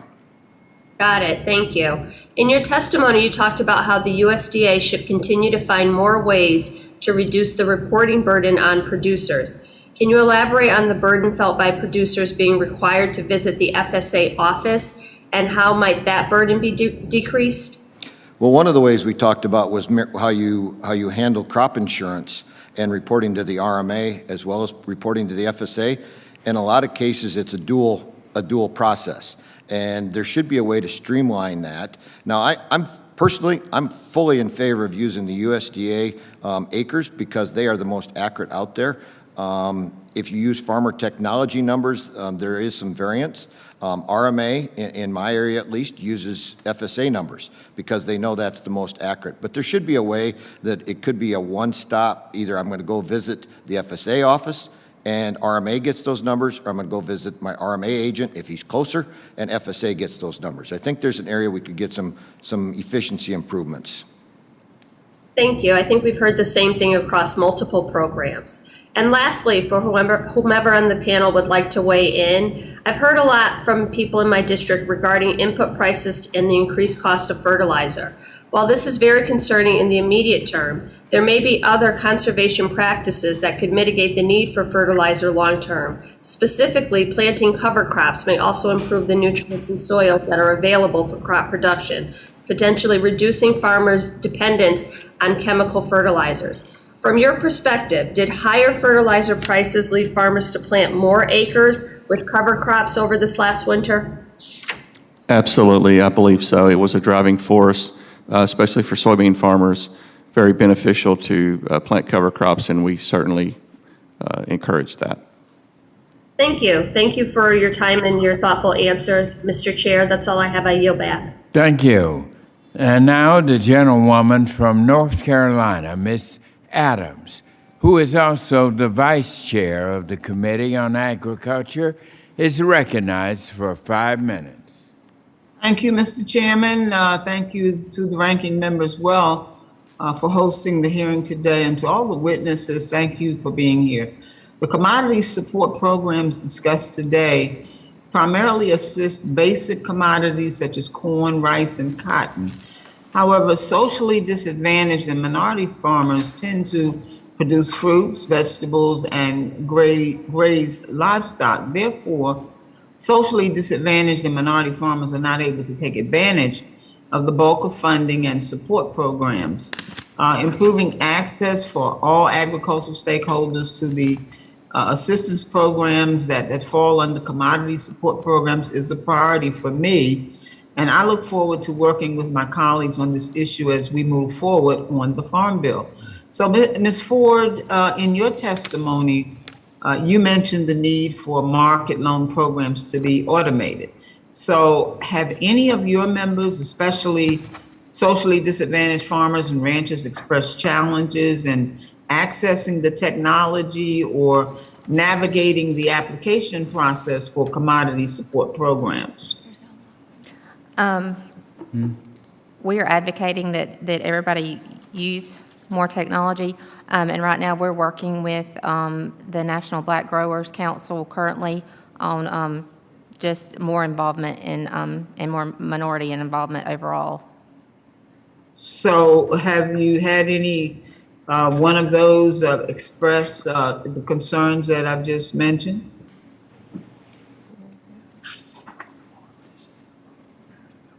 Ms. Ford? Yes, ma'am. The program automation has been a problem because of the government shutdowns due to COVID. So what have you asked USDA to do to better support the socially disadvantaged and minority growers? Have you had a conversation with them about it?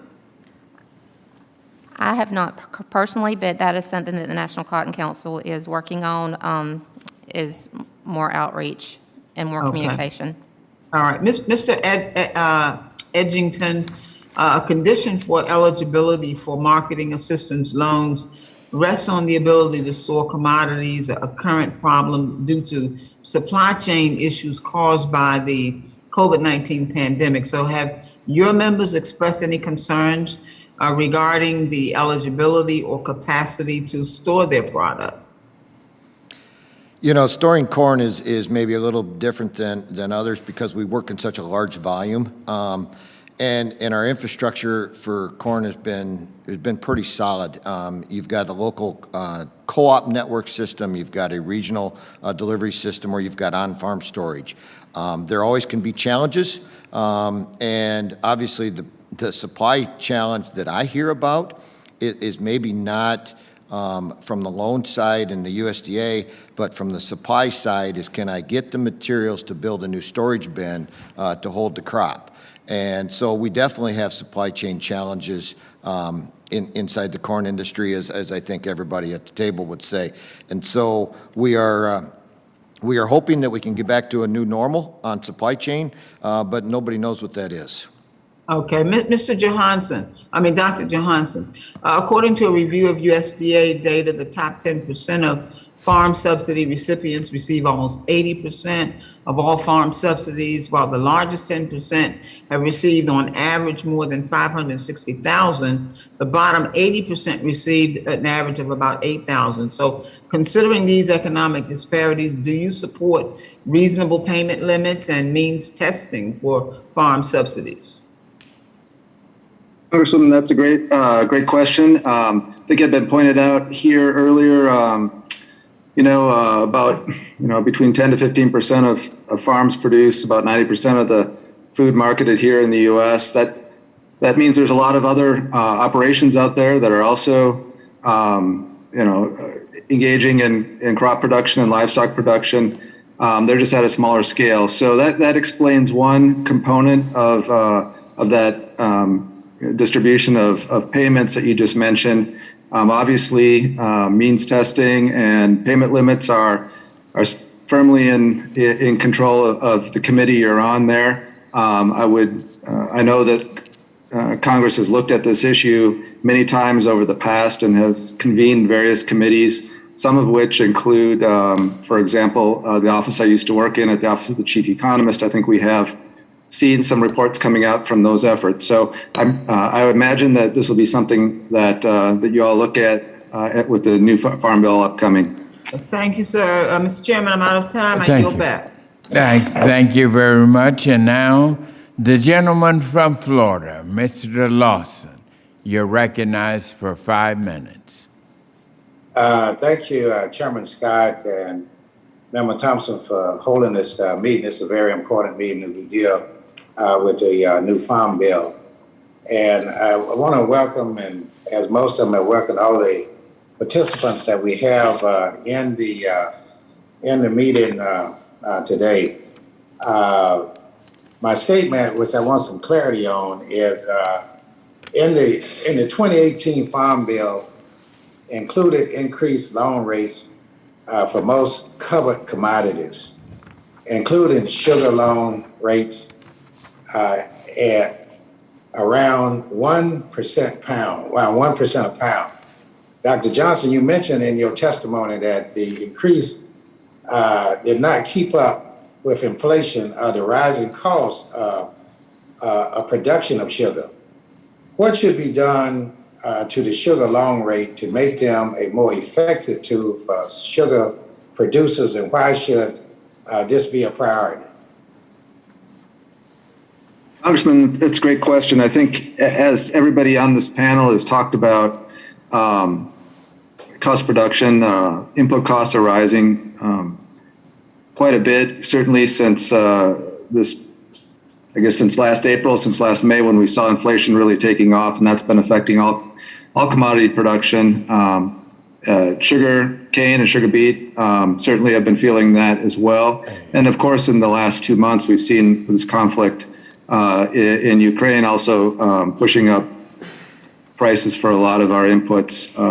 Same time, I just want to point out that we've lost a lot of crop protection tools and inputs as well for managing pests on our operations. So I guess I would say that yes, we did see in the last Farm Bill some fairly modest changes to the raw cane loan rate as well as the refined beet rate.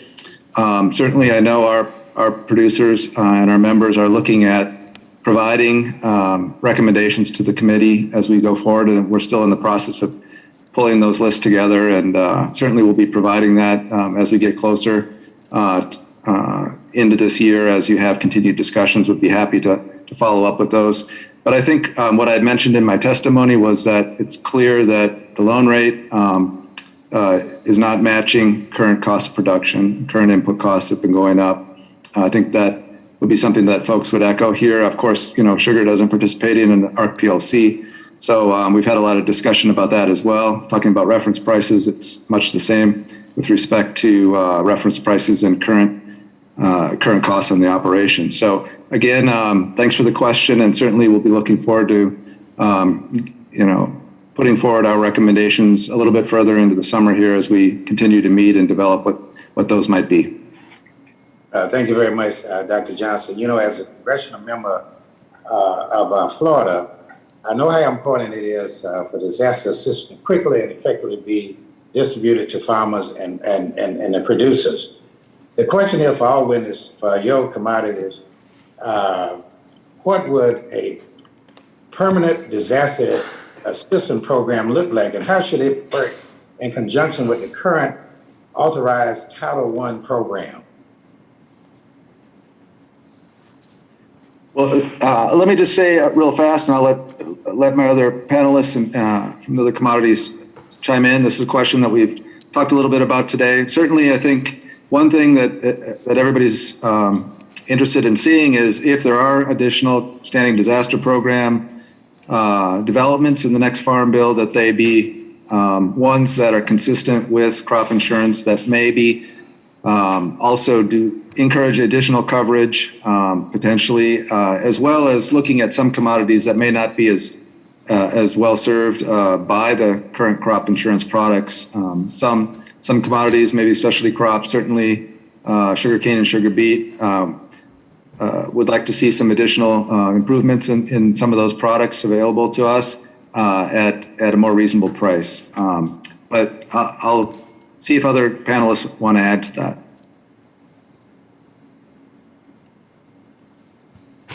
Any?